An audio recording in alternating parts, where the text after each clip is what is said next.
Well, hello everyone and welcome along as we return to Elkhart Lake, Wisconsin.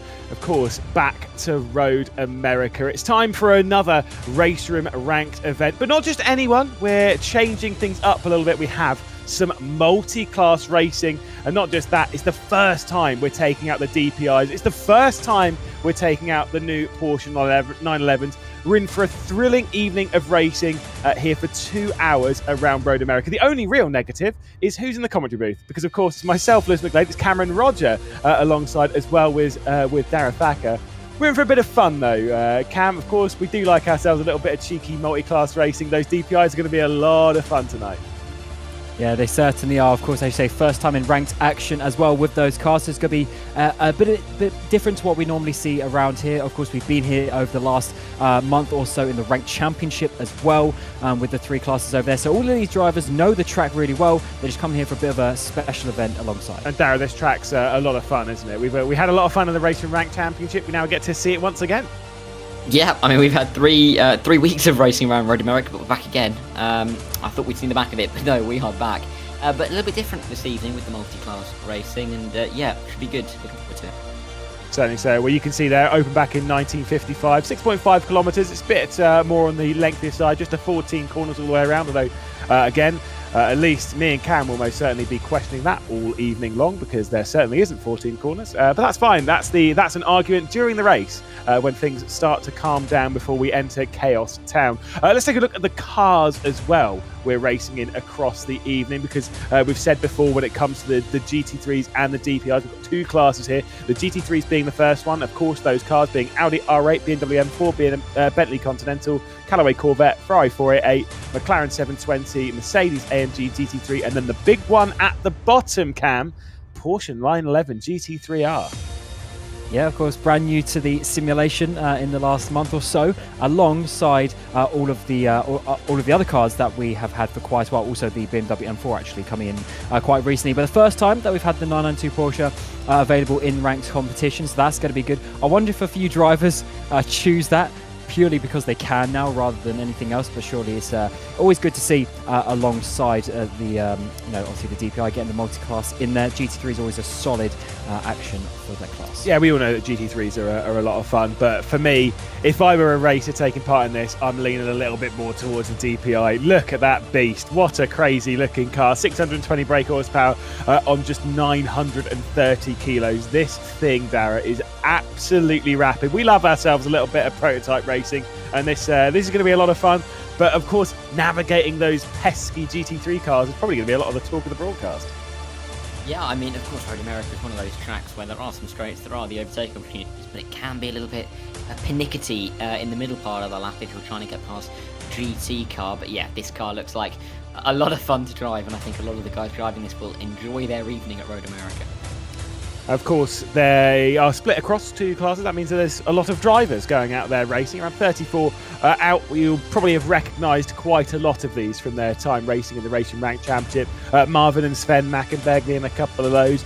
Christian Mikel looking really, really fast in that DPI category as well. Olaru, a couple of drivers that we don't really see too much in the higher level. Cam, obviously Bartolos, etc. Like, I mean, these are all. This is the top tier when it comes to the ranked side of things on RaceRoom.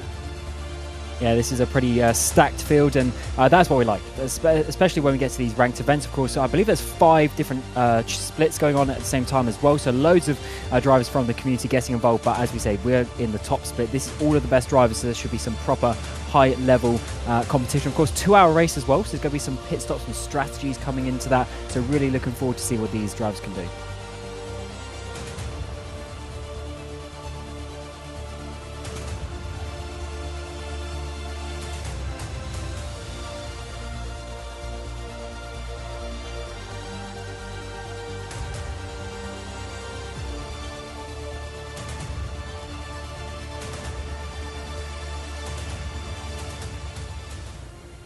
I was pressing the wrong button there for my push to talk. Classic. Anyway, we're going to move into qualifying in a moment. I did a whole point there. It just was not going through at all. It's all right. We're new to this commentary gig. We're heading into qualifying, though, and as you can see, we are a few minutes into the session. There's about 8 minutes left to go. Being in that qualifying session at the moment, Marvin and Sven Mackenberg are currently sat at the top of the DPi category. Turka Hacken at the top of the GT3s, Cam. Yeah, it's absolutely cool to see. Obviously, the car is now out on track in this qualifying session. It looks like it's actually fairly close up towards the top of these categories, which is what we like. Just a couple of tenths here and there. Definitely going to be what we're looking out for. When we come to these final couple of laps, you've got your banker laps in. So you've got your laps up there and you're in a solid position. Now you can start pushing the limits. You can start taking that extra bit of risk because you know you have that banker lap to fall back on. And as you say, just a couple of tenths separating the top 5 in those GT3s, and also a couple of tenths at the top of the DPIs as well. So looking to see what they can do. They've got enough time for about another 4 laps if they do it in a row. And remember, they have to finish the lap before the session finishes. Yeah, and it'll be quite interesting to see if we do have quite tight grids across both of the classes, because of course then we will see 2 races that will start to merge as the cars meet each other around the lap. But yeah, I mean, looking very close, particularly at the top with Hacken and Zabdir there as well. So lots of good drivers right at the top, and there's not much in it between them. But I think there's enough time for a few of these guys to improve on the top. Well, we're just looking at Sven Mackenberg there. He's actually going pretty fast in the first and second sector as he comes through. Is about a tenth off going through the first two, but he's actually bailed from his lap now. Currently sits 2 tenths off of the pole time. Olaru, who's coming through the final sector now, but to be fair, as much as that first sector's purple, we've seen that quite a bit. He's actually going to bail from his lap, so there was not going to be any improvement. Olaru sat down in 8th position. Now we look at Frank van Roon at the moment going through Canada corner and calling it from his lap. A lot of drivers are bailing from this. Obviously, we're in the final moments of what has been a fairly lengthy qualifying session, Cam, which generally means, in this sense, that actually nailing that lap late is quite difficult. And whilst they're not doing a full out lap, you've actually got the final corner. You've got to make the run up Thunder Valley, up towards the final corner, and then out onto the side. It's quite a long run before you get to that lap.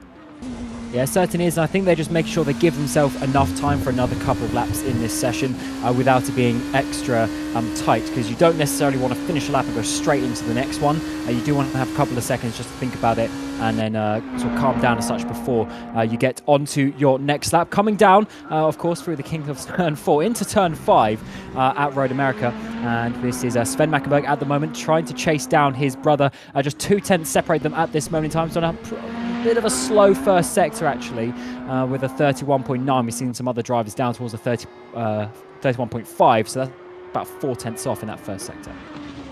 Yeah, and it's interesting, isn't it? Because the Mackenberg brothers always seem to find themselves, whichever category they're in, whatever car, they always seem to find each other very close together on the timing pages. And that's the second comes as no surprise, I'm sure, most of the field. But yeah, a few purple sectors going in as well, and I think some of these guys, it might be last chance saloon soon enough to spend the lap time, but a few of the drivers might pump in a quick lap time towards the end, and he might be able to sneak on towards the front row with this grid being so close together, with the top 8 within a second of the moment. Yeah, obviously you can see a bit of the dust being kicked up there. That's where a lot of people are actually restarting their lap stuff, because obviously the qualifying session they're in it's a private session in here, so it's just them on their own circuit, which means it's just maximum concentration. Sven Mackenberg coming up towards the line, not improving on this. 6 tenths down the first sector, 1.4 down the second. I kind of wonder if he's actually if they're going for a couple of lap runs here, if they're doing the small out lap and then doing a time lap but not at full speed, and then doing a full pace timed lap, which does mean that the run for that is effectively, it's around about 3.5 to 4 minutes. Yeah, it might be a strategy, actually, because, as you say, with the short run to the start-finish line, effectively, with them only doing the final couple of corners, you can't really get the tyres in their sort of working window as such. So if you have that extra lap, you can really get the tyres that little bit better, and maybe you can gain a few tenths from that. And with how close it's actually looking here, I think this is going to be pretty crucial to get those tyres in the correct operating window. So that might be what they're doing, as we're getting already towards 4 laps to go. So 4 minutes to go. So just a couple of laps left in this session. As we're looking at Vigneron here, currently sitting in that 5th place through this middle part of the lap. This is a very difficult point. This is a slightly slower first sector by a tenth of a second, but it's still solid, very solid first sector. So I have to see what they do through this carousel and onto the back straights. And the carousel and the back straight is one of the most important parts of the racetrack, isn't it? Because getting the run through the kink and towards Canada Corner is critical, especially for some of the guys in the DPIs. I think they're going to be looking to make the moves on the GT3s towards Canada Corner if they can, but that might lead to a little bit of contact if some of the drivers aren't as aware. But yeah, some guys going quicker. Lapanik going fast as well, but I don't think he has improved on the lap time in the end. But yeah, just over. I mean, the laps are going to have to be started soon if the drivers want to set a final, so we might see a little flurry of activity in the next minute or so. Yeah, potentially so. You're absolutely right. Because again, as we've always said with racing stuff, blah, blah, blah, blah, blah, as soon as that timer hits 0 sessions, done. DONE. So we're over at that point as we see Nico Kunze into the final sector.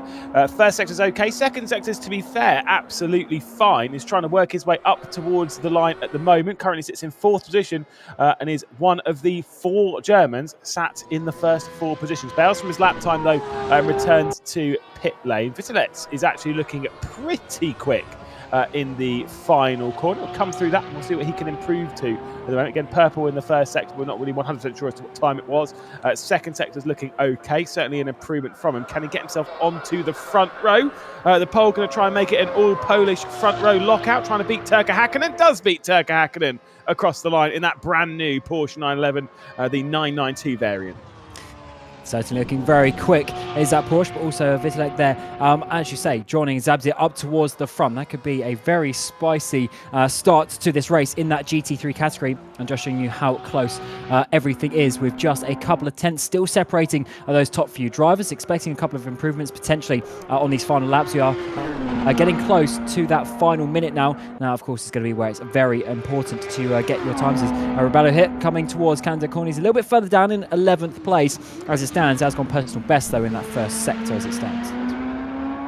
Yeah, and there's a lot of drivers who I don't know if they will be able to set another lap time actually as the timer is ticking down. Just got like less than a minute and a half, and with the lap for the DPIs being about 1 minute 47, 48-ish, they're really going to have to be on the times now, or they're not going to be setting one whatsoever. But here's Rebello, and he's just going to jump up into P10, so it's a little bit of an improvement, but he's just snuck in to within a second of Marvin Mackenberg. But yeah, the time's still close. Is anyone going to pull out something right at the end of the session? Seeing is so a few of these getting that improved late on, because I think they've already maximised their time within the session. We're already at this point where basically everyone has done their lap session, and then for one, they don't. It's not that they don't even have enough time to kind of get around and do it. They just can't find that time on track. They've already reached their maximum. Turka Hakkinen's not even on a lap at the moment. He's just actually going round to a start one. Obviously, with 34 seconds on, even he knows that that's not on. It's just trying to get that run into T1 just about right. Find out where the lines, particularly for the very first lap of the race. Yeah, one thing that we often see in real life racing is they get faster and faster every lap in the qualifying session as the results come up. But in sim racing, we often see you can get to that limit a lot quicker, but it is going to be Marvin Mackenberg taking that pole position by a couple of tenths in the end from his brother in second place. Chris Michel rounding out your top 3, and to round out the top 4 Germans is Kunze there as well. Just a quarter of a second. That is looking very tasty. And also the midfield, there might be a little bit of a jump away from the leaders, but they are looking very tight for the latter parts of the top 10 as well. Rossi, a bit of a imposter there in the top 6, the only non-German in the top 6.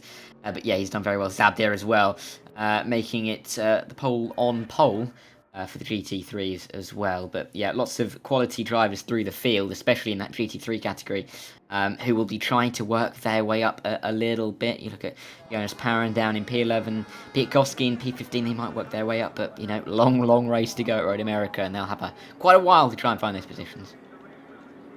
Yeah, like I say, there are a few out of position, really, in that grouping. So it is, like I say, it's interesting. But things like the Mackenberg's looking really strong in the DPIs. Mazda DPi looking really strong as well in the GT3s. But qualifying is one thing, and the race is a very another. Again, a look towards the top then of the DPIs. Christian Mikel looked really fast in practice, starting from third. He'll be desperate to move his way off. Rokas DeBee, who we know could be quite aggressive in the opening stages, see if he can work his way up. But that is for the race, which will start in a few moments' time. Before we get to it, though, we're just going to take a very short break, and then when we're back, it's time to go racing.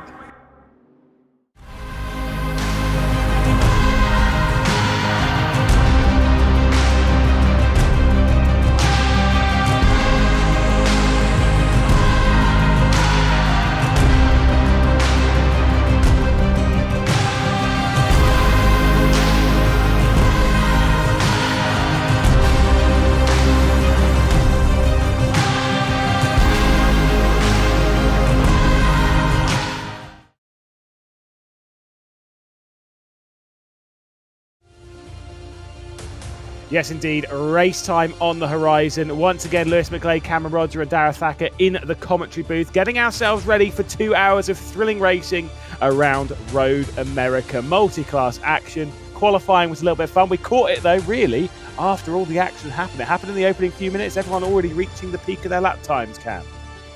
Yeah, they had quite a while, about half an hour for the qualifying session, so they were able to get those laps in pretty early, but now everything is going to turn to the race. Of course, 2 hours means that the strategy is a little bit easier for the GT3 cars. We often see the map going in the 2.4 hours, where they try and stretch that one stop for that, but obviously in a straight 2 hour race that should be pretty easy. But for the DPIs, they have a smaller tank, so we are expecting the 2-stop strategy for them, so that's going to be something a little bit different as well, so a bit of strategy coming into that. But of course, we've got the multi-class side of these things. The traffic management, that is going to be a big factor when we get to the latter parts of the race. So some of the drivers go spinning already there.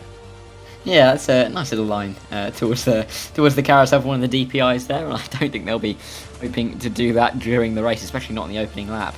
Because if there is any incidents for the DPIs on the opening lap, they will not want to lose too much time and find themselves quite a ways behind from the off, and especially not if they're going to be anywhere near the traffic of the GT3s from the very early stages.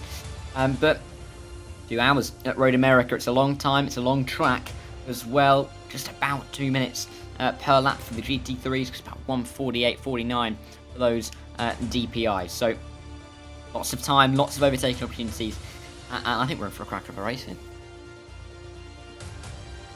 And yeah, let's see how things go when we get to the grid, because of course they've got a bit of a rolling start action as well. That can always be a bit of a way to stop jumping the drivers ahead. So I think there's definitely going to be a bit of factor coming into that. But I think when we get to also that first braking zone in towards turn 1, then coming to the second braking zone at turn 3, it always gets a little bit tight and twisty. And of course you've got the little kinker turn 2 as well. So it's definitely a tricky place, but some big action can happen at the start of the race.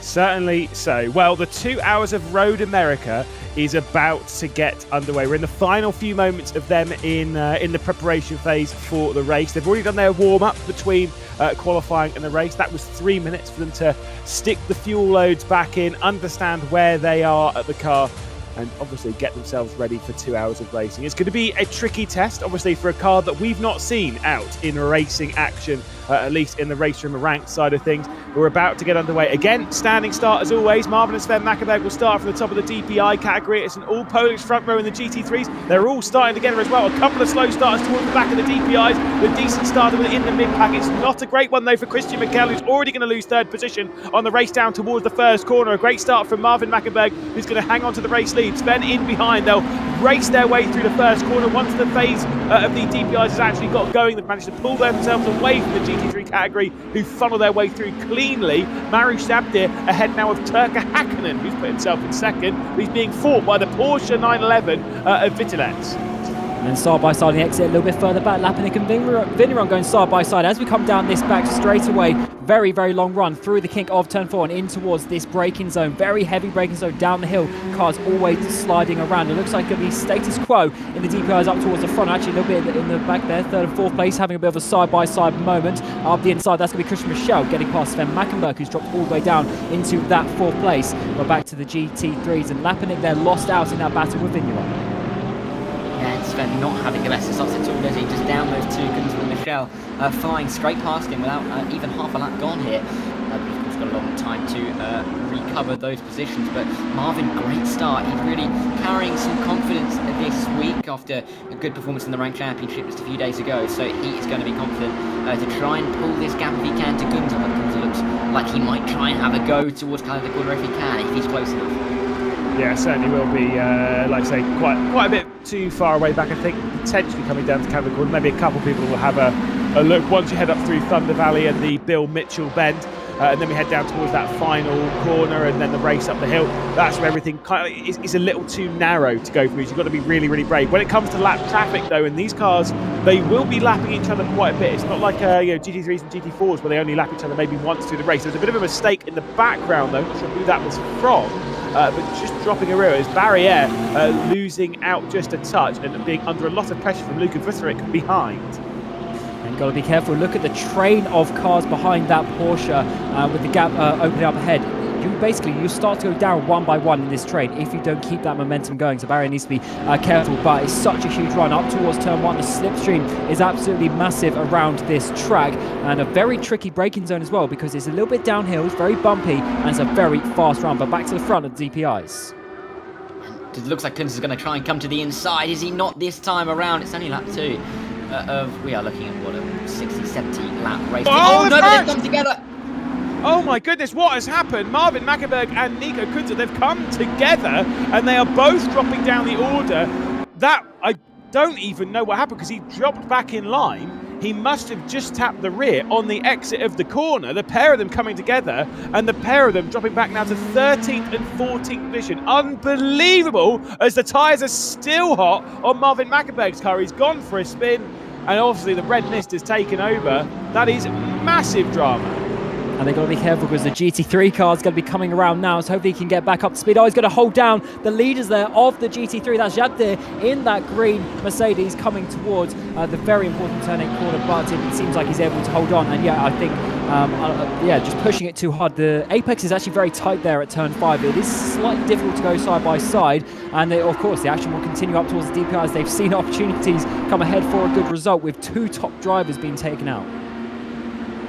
I think Michelle was early for him, quite frankly. I mean, Sven as well with a bad start, still finds himself in P2, but and Marvin Mackenberg are going to be absolutely fuming at the start of that race. I mean, with Marvin Mackenberg just in front of those GT3s, he's got a long way to come back, and he has got to be careful from here on out. He can afford no more mistakes at all before the end of this race that we've got just over now and 55 minutes to go. DeBee, it looks like, going very wide in that opening corner. Can't really see that being beneficial in terms of the time as he is just behind the Hungarian of Barcelos with Luis Gamero following Rebeo as well. But I mean, these guys have been given an opportunity, and it's going to be interesting to see how they deal with this added a bit of pressure, knowing that there will be faster drivers coming up behind.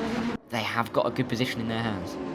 Yeah, I mean, Kunze and Mackenberg were both basically checking out from the rest of the field. And then obviously that moment, Jose Luis Gamero, by the way, I think it might have had a bit of an issue coming down to T5. Oh, there was a spinner in the background as well. Was that Barriere again? It was indeed. Barriere in that bright yellow Porsche going for a spin at the first corner. Just caught the top end of that, so he's going to drop down to the rear of the GT3 field effectively. Peugeot will be the only one behind now.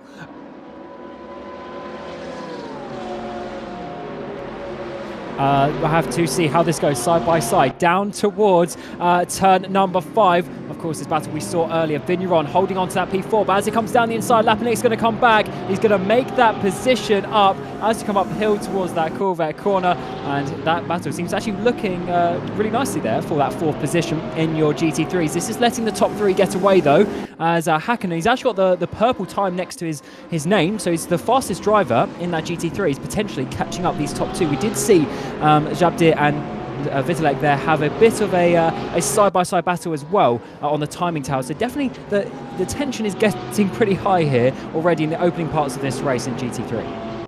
Yeah, and Vitalik and Zabdir, of course, got held up that little bit by Marvin Mackenberg after his incident with Kunze just a couple of minutes ago. So they won't have been helped by that whatsoever. But yeah, Hakkinen, he does look like he's moving through the field quite well. That pace is there for him. Going very wide. Is that Rebeo? I think it was. Up into P7 now, coming through the second proper corner on this racetrack and then under the Cheese Bridge. But yeah, Rebeo looking back at Bauer. Bauer's going to probably try and have the run towards Canada Corner, but not Canada Corner, I should say, towards the Moraine Sweep. But this time around, I mean, a long time to go. I mean, some of these guys will be considering the fact that they've got long distance in this race. Oh no, yes, that is Rebeo spinning around. That might be similar to the incident that we saw between Kunze and Mackenberg, in fact. Yeah, indeed. There he is reversing out. But you can see Bauer and Bartalos were still going side by side. They head under the Cadillac Bridge and then start going down the hill. So Bauer coming out on top of that one. But yeah, big shame for Rebeo. But yeah, those things that happened. Maybe that is what we missed a bit earlier. Mikael Lapinick now having a problem in the GT3 category. Oh, that's a big crash as well. That's a lot of damage on the front end. That's coming out of T1. So that could just be a solo incident from him. But that Merc is toast. Yeah, I think his race is going to be done as we come back to the battle for second place in GT3. He's down the inside. Hakkinen's going to look, has to weave back again onto the racing line, really trying to find a way through. Vitalik doesn't get the best run through turn 5 as you come up the hill now. This is the very important section of the track because there's a little bit of one line, so if you can hold on to your position, then of course you are going to be able to hold on for just about another half a lap at this stage. This allows Zabdir to start pulling away just a little bit, but at this moment in time it looks like Hakkinen might actually be the faster of the three drivers, and therefore he might be looking out for the win. Of course, we do have a 2-hour race. We've got a pit stop coming the way, so it's definitely got a long way to go, but Hakkinen looking fast, and they are pulling away from Vigneron behind. Vigneron not having the best of starts. I mean, he's gapping Van Roon a little bit just behind him, so he'll be pleased about that, but just seeing Hakkinen, Vitalik and Zabdir going up the road will not please him at all, and I think it's just going to be a little bit of a waiting game just to see if the race comes back to him. He can't overdrive the car, it will not work for him at all, and he'll have to just be patient, try and see if the top 3 start fighting, if they can come back to him ever so slightly. But see here, Komorowski, the American, coming towards Canada Corner. I think a bit of fighting up in front as well. It could have been Piatkowski up for P10, but as they come out with Canada Corner, they're going to come towards the final few corners. But yes, great fighting at the moment in this GT3 category. Oh, great fighting in both, to be fair. They've been crazy, but this is absolute madness in all of that as Piatkowski looks to the inside of Parent, who's feeling the pressure once again, rising up the hill as they head their way through. We've got the 2 BMWs going side by side, so Neelish just trying to get his way back through, coming up towards T1. You've got Manti Porsche of the Delco as well behind. A couple of little looks as well. Clerk going down the inside of Komorowski, but everyone going back to single file before they head to the very fast first corner. Bye-bye, though. Neelish not getting anywhere near that apex, thinking I could have done better than that. Yeah, Nedelenko coming down the inside in towards turn 3, maybe. Side by side, the brake zone just backs out of it, actually. And that's going to give him a bad run, so we're going to get the Bentley of Komorowski. Oh, made a bit of contact on the exit there of turn 3. That's going to give him a bad run as well. So Leclerc getting involved on this back straight. 3-4 car battle down through turn 4 in towards this heavy braking zone of turn number 5. Komorowski diving into the inside, potentially later on the brakes. No, he does, and he holds onto the racing line, and in the end is able to stay in that position. But certainly the positions are up for grabs. Look at this massive train of GT3s if you can work your way towards the front. Yeah, we can see there in turn 5, and with Sib Almana, and I think is that Bartalos, it is, going at it side by side through turn 1. Luis Gamero is not far behind, but these guys aren't they're not far behind the GT3s already here, so we're going to start to see the first time that the GT3s are lapped very soon. Then we see the track map, and you can see that those DPIs are starting to catch, and they are going to catch quickly. As we see inside line, Bartalos is going to take that position, Balmana, I should say, is going to take that position off of Bartalos, but back at him as they come up the hill towards turn 6. Great fighting between these two.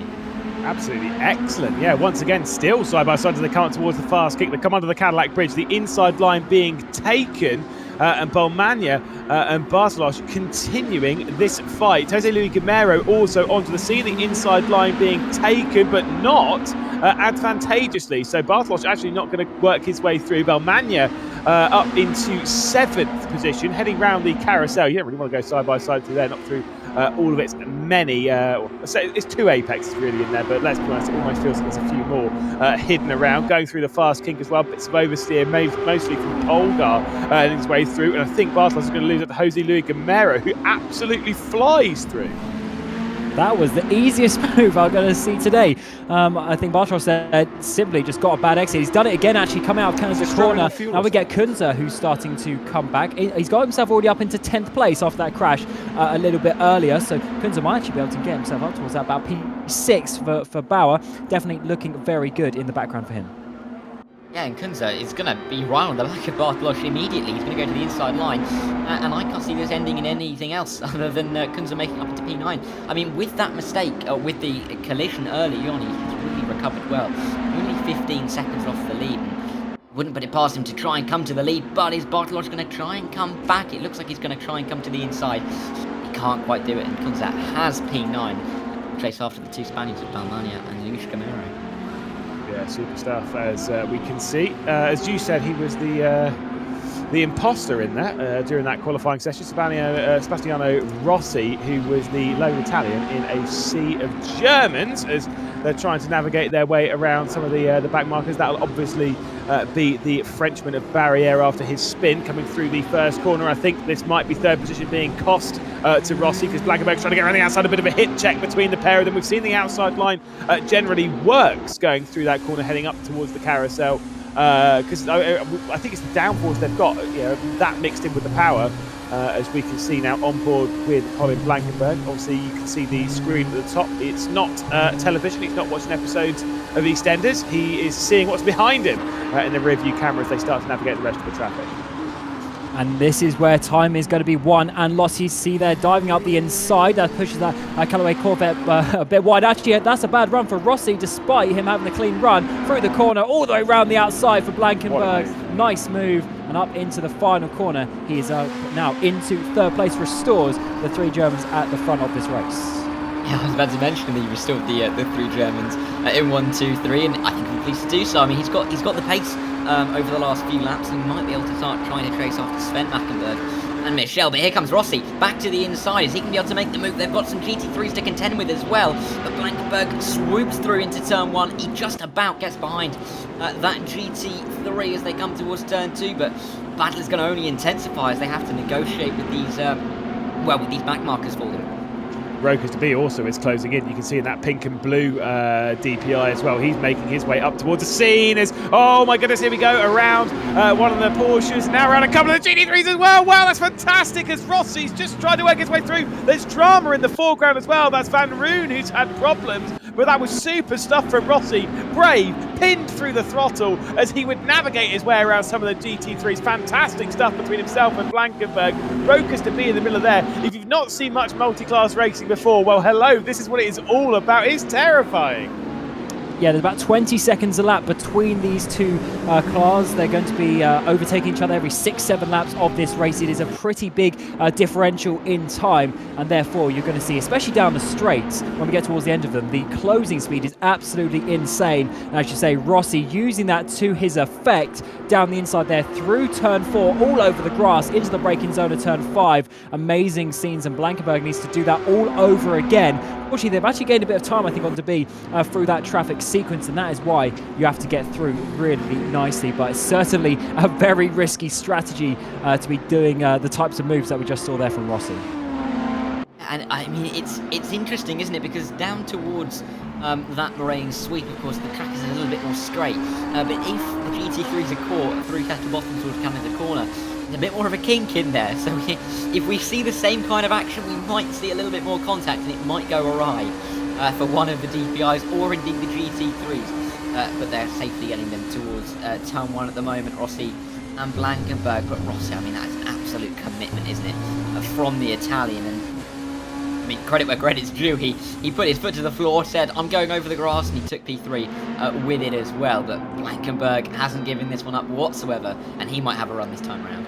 Yeah, this is going to be close once again. So Colin Blankenberg might try and work his way through. It's once again they're going to come to navigate a couple more of the GT3s. It'll be Turka Hakkinen and Vittilets, I believe, will be the ones that they're navigating. Obviously, Mariusz Zabdir, the next one through. That's deep on the brakes, maybe even a little bit too deep from Sebastiano Rossi. It's actually split apart that GT3 battle quite a bit. That's not going to do them any favours when they've lapped them later on.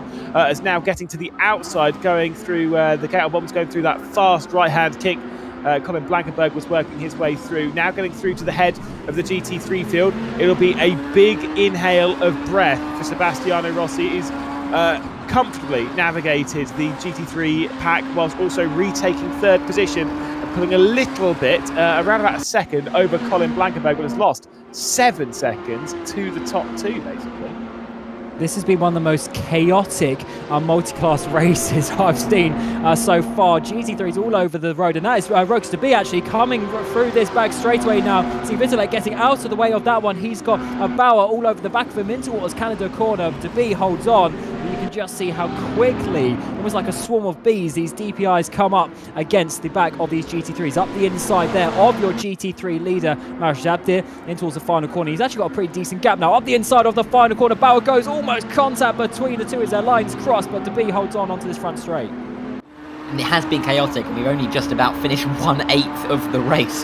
So, I think we've got a lot of action in store for us yet to come. Bauer, will he have a run to the inside of turn 1? I mean, he will surely look for it. Here he comes, just pulls out of the slipstream, then pulls back in towards the racing line at turn 1. Not going to go for it this time around, but he is close behind. I mean, they've got a little bit of work to do to catch back up to Colin Blankenberg.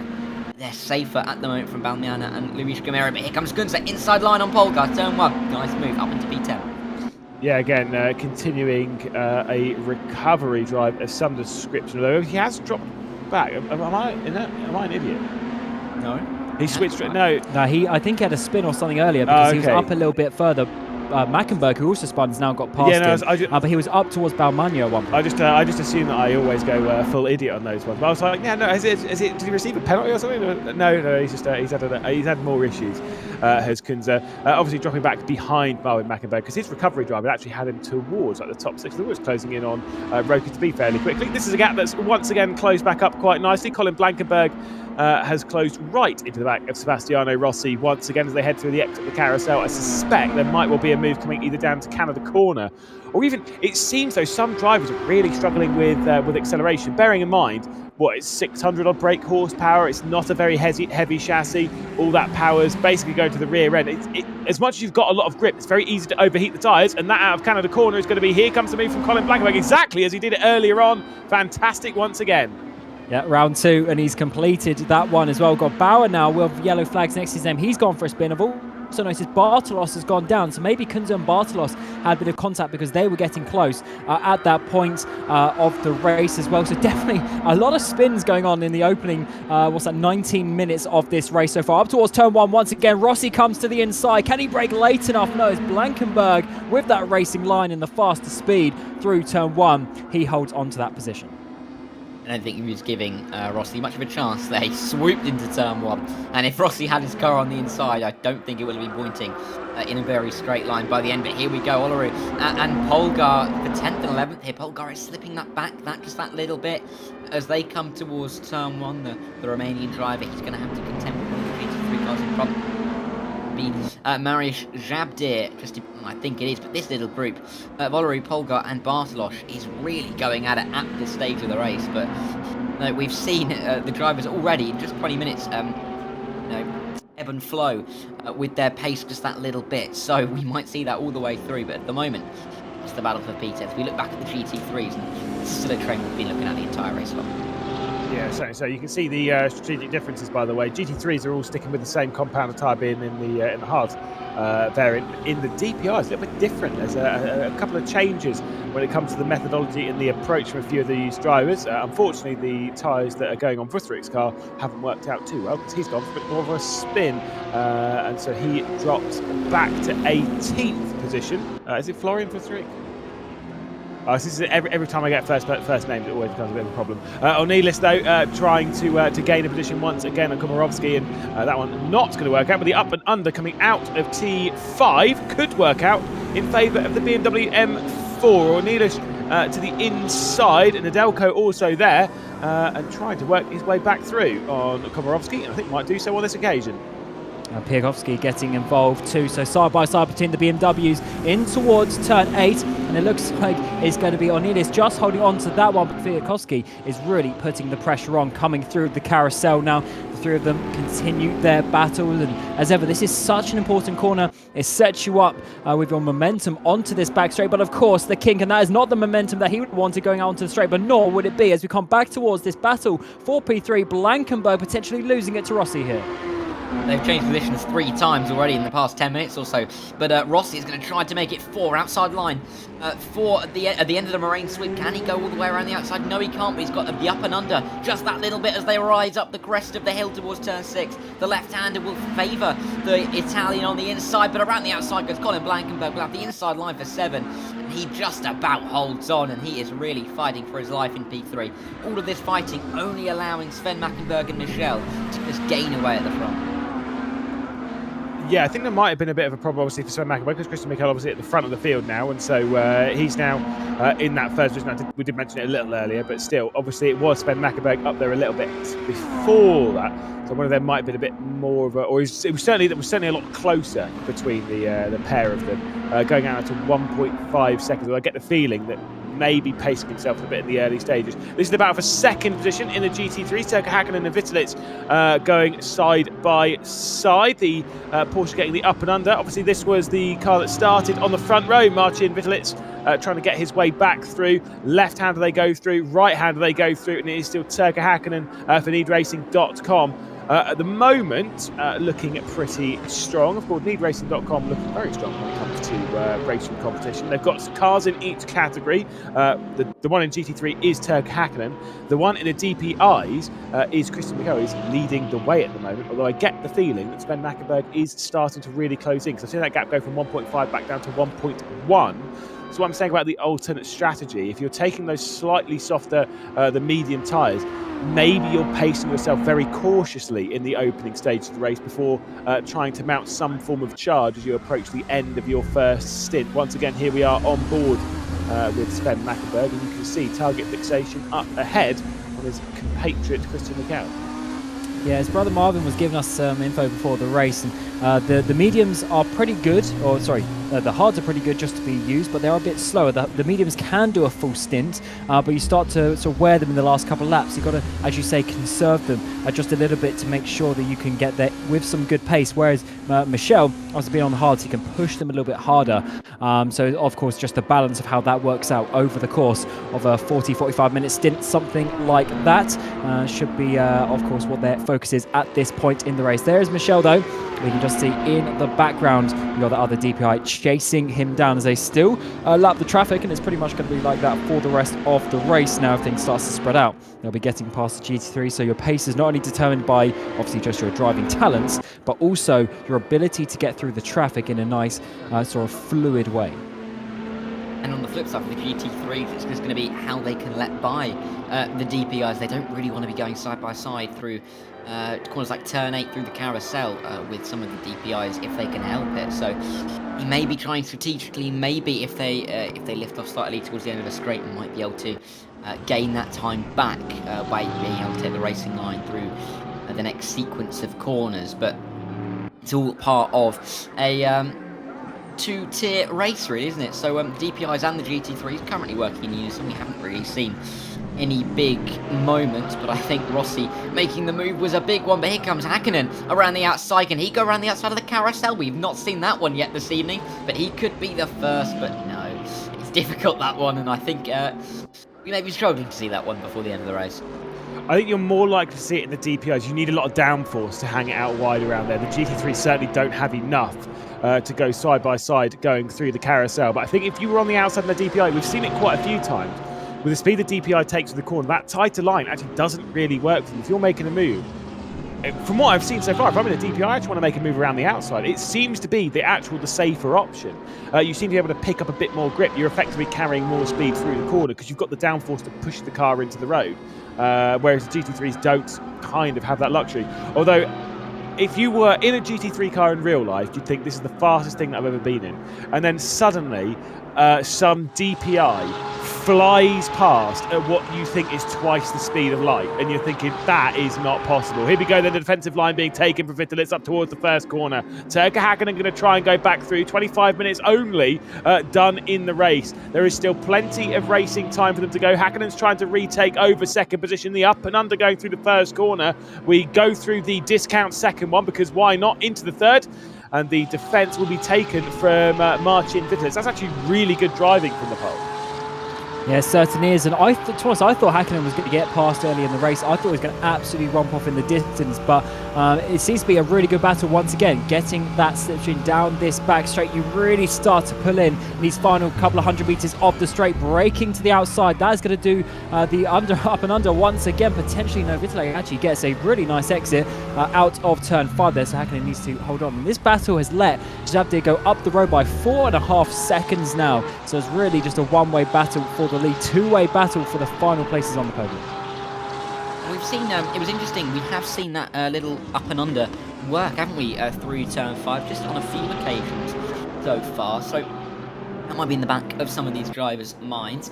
Point on the fact that Zabdir's gone up the road. Vigneron is then therefore closing a little bit on these two, and race is coming back to him just that little bit. He's still got to be a little bit wary of the fact that he's got Vutricht and Tits not too far behind, but he's got a nice 8-9 second gap to them. So he can just see those two other GT3s not too far ahead of him anymore, and he can just start and try to pull them in, just lap by lap, corner by corner, as they continue to fight for second place. Certainly so. Once again, these two are putting on quite the show, but Mariusz Zabdir is GONE. He is out of here at the moment, just trying to pull away even further and try and push himself into strength in the race. Unfortunately for Bauer, there's been a bit of a problem. That will be going up towards the carousel. That, to be fair, it doesn't shock me too much. Again, with the power and stuff in the car. Does a DPi, I think these ones do actually have a little bit of power going to the front wheel, but it's mostly rear-wheel drive. If not, it's entirely rear-wheel drive. I think it's entirely rear-wheel drive. That's what I'm being thumbs up at by Cameron Roger. Thank you. It is actually really easy to drop the rear of the car. Either way, when you've got so much power going to what is a very light car, when you're in the slow-speed stuff, you don't have the downforce to keep the grip. These cars, whilst they get plenty of grip from their suspension and their tyres, it's the downforce that does a lot of that work. And when you're in that slow speed, guess what you don't have? Much downforce, thus meaning it's very easy to spin the car, as Vittel will once again have to defend from Turka Hakkinen. And Hakkinen once again goes to the outside. This time actually backs out just the tiny bit. Goes for the old switch bar. I think he's actually just sitting behind for this moment in time. They had a bit of a side-by-side battle, and they know if they keep fighting, Zabdir is going to be completely off up the road. So let's see how that gap evolves over the second half of this stint. But you're right, when you're in the slow speed in a downforce orientated car like DPi, when you're in these slower speed corners, the car's actually quite clumsy because most of the the downforce comes from obviously the speed, but when you're going the lower speed, you can't do that, and therefore it's very difficult. And also, you're just pushing a lot. It's a very fast car. You're always on the limit and all that sort of stuff. In the GT3, it's a little bit more calm. It's a little bit more sedate. It's a bit heavier. So you've got the weight transfer going, and so just a little bit of a different driving style, to be honest, and certainly something to look out for. Up towards the front of the GT3s, here's your leader, Zabdir, is starting to get a pretty big lead, actually, over the course of the race. Here's Michel. He's also actually grown his lead. Sven Mackenberg has dropped back by another couple of seconds, so maybe these hard tyres for Michel are going to be starting to work as we get towards the end of this first stint. Yeah, and I think I quite like the idea of having a go on one of these DPIs. Frankly, they seem like quite a lot of fun. But yeah, I mean, Michel he's very dominant at the moment. I mean, I can't see him making a mistake at this stage of the race. Of course, we've still got 90 minutes to go. 90 minutes of lonely driving can, just tempt you into a mistake just by being lazy. But, he's got the pedigree. He knows what he's doing. And those tyres do seem to now be working for him. It's interesting. Will we start seeing the two Hungarians, Polgar and Bartolozzi, start coming back that little bit as well on those tyres, or is Michel a little bit of an outlier? We'll have to see. But quarter of the race now gone, and lots of battling, and I think we've still got a lot to look forward to. Nothing is confirmed at all so far. Zabdir's only got a 4.5-second lead, and Michelle just under 4. So still, long way to go, and lots to decide. I mean, I will say the opening, like, what, 10, 15 minutes of this race were absolutely bonkers. It has, to be honest, thankfully, calmed down a little bit. We're still getting some great racing here and there, especially between these two at the moment. Vizsli's continuing to defend from Turkka Häkkinen. But realistically, you know, we needed it to calm down a little bit. I'm sure Sebastiano Rossi maybe eventually through this race be able to catch. Oh, that looks a little bit scary. Let's go back down the inside. That was Paul Alaru. Who was working their way through lap time wise. That might actually slow down the Porsche on the exit of Kettlebottoms and up towards Carousel. But as they head their way through the Carousel, it seems like he's got the match of Turkka Häkkinen. A couple bit more lap traffic coming through. That's going to be a bit awkward through the kink. That was very scary indeed. It's going to push the Porsche offline. But wow, those are the bits where you're like, that's terrifying. I do get the feeling that some of these drivers that are particularly taking on the Mazda DPi, if you've done a lot of racing on RaceRoom, you won't have necessarily done that much multi-class racing when it comes to, you know, hyper downforce, you know, DPIs, hypercars, etc. Even LMP1s, even LMP2s. You haven't raced that style of racing against like GT3s and GTEs. And when you do it for the first time, you think a GT3 car is quite fast, and then they come at you like they're standing still in those cars. It's ridiculous, and it's terrifying, and it requires a bit of experience and patience. It certainly does, and one thing is, of course, that we say to the GT3s is basically to stay on your racing line and just do your thing, and then it's the responsibility of the faster class to come around you. What we've seen a few times actually is we've seen the GT3s almost try and physically move out of the way, and sometimes that actually causes a few more issues. So it's definitely something to obviously to look out for in the future races. I'm sure that we're going to see with this DPi on RaceRoom. It's a great addition. I absolutely love the fact that we have one of those modern cars. Of course, it's gone the way of the GTP category, but DPi was certainly a good one indeed. Back to the DPi category, and of course, got Bauania trying to defend around the outside. Bit of contact on the apex, and there goes a spin. Gamero has gone around. That's a very difficult situation actually to try and reverse back on. That is Mackenberg who's gone back. He's in the middle of the racing line, manages to just get out of the way there for the GT3s, but for sure that was just a little bit tight there on the apex of turn 5. Yeah, I'm sure whoever that was in the GT3 wasn't too pleased to see a DPi pretty much across the apex racing line. Through turn 5, we see a little bit of fighting here. This is Barrier coming for Piatkovsky to the inside of turn 5 as well. He's going to try and take the inside line in his Porsche, try and take it through turn 5, and it looks like he's done so. Up and under, not quite working for the BMW Piatkovsky this time around, but Barrier looks like he has a little bit of pace. Might be trying to go after Ornalash as well.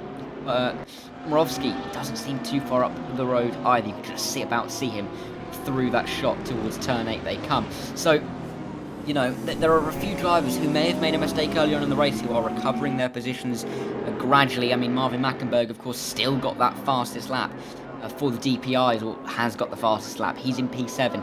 He is gaining that time back incrementally on the front runners, but a lot of work for him to do as we see him there in his wonderful, lovely pink and blue. I've seen a much worse pink livery than that one, and that one, it's serving him well at the moment. Do you not like pink liveries?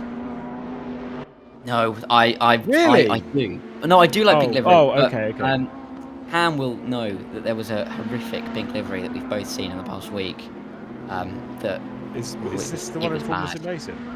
Yes, it is. Is this the Arnage competition Brabham crossover, or is it a different? No, it's the Netrex one. But it's Victor that's Ivanov's. Horrendous. Yeah, yes. It's almost like a negative of their original livery, and that is not a fun one. I get along well with those Netrex boys. If any of you are watching, I doubt that you are, but that is the worst livery I have ever seen. Go back to normal. Anyway, rant over. Ornilash and Barrier. Piatkovsky also involved in the mix. Piatkovsky looking down the inside, coming down into the first corner on that Porsche 911 and 992. Looking backwards from it.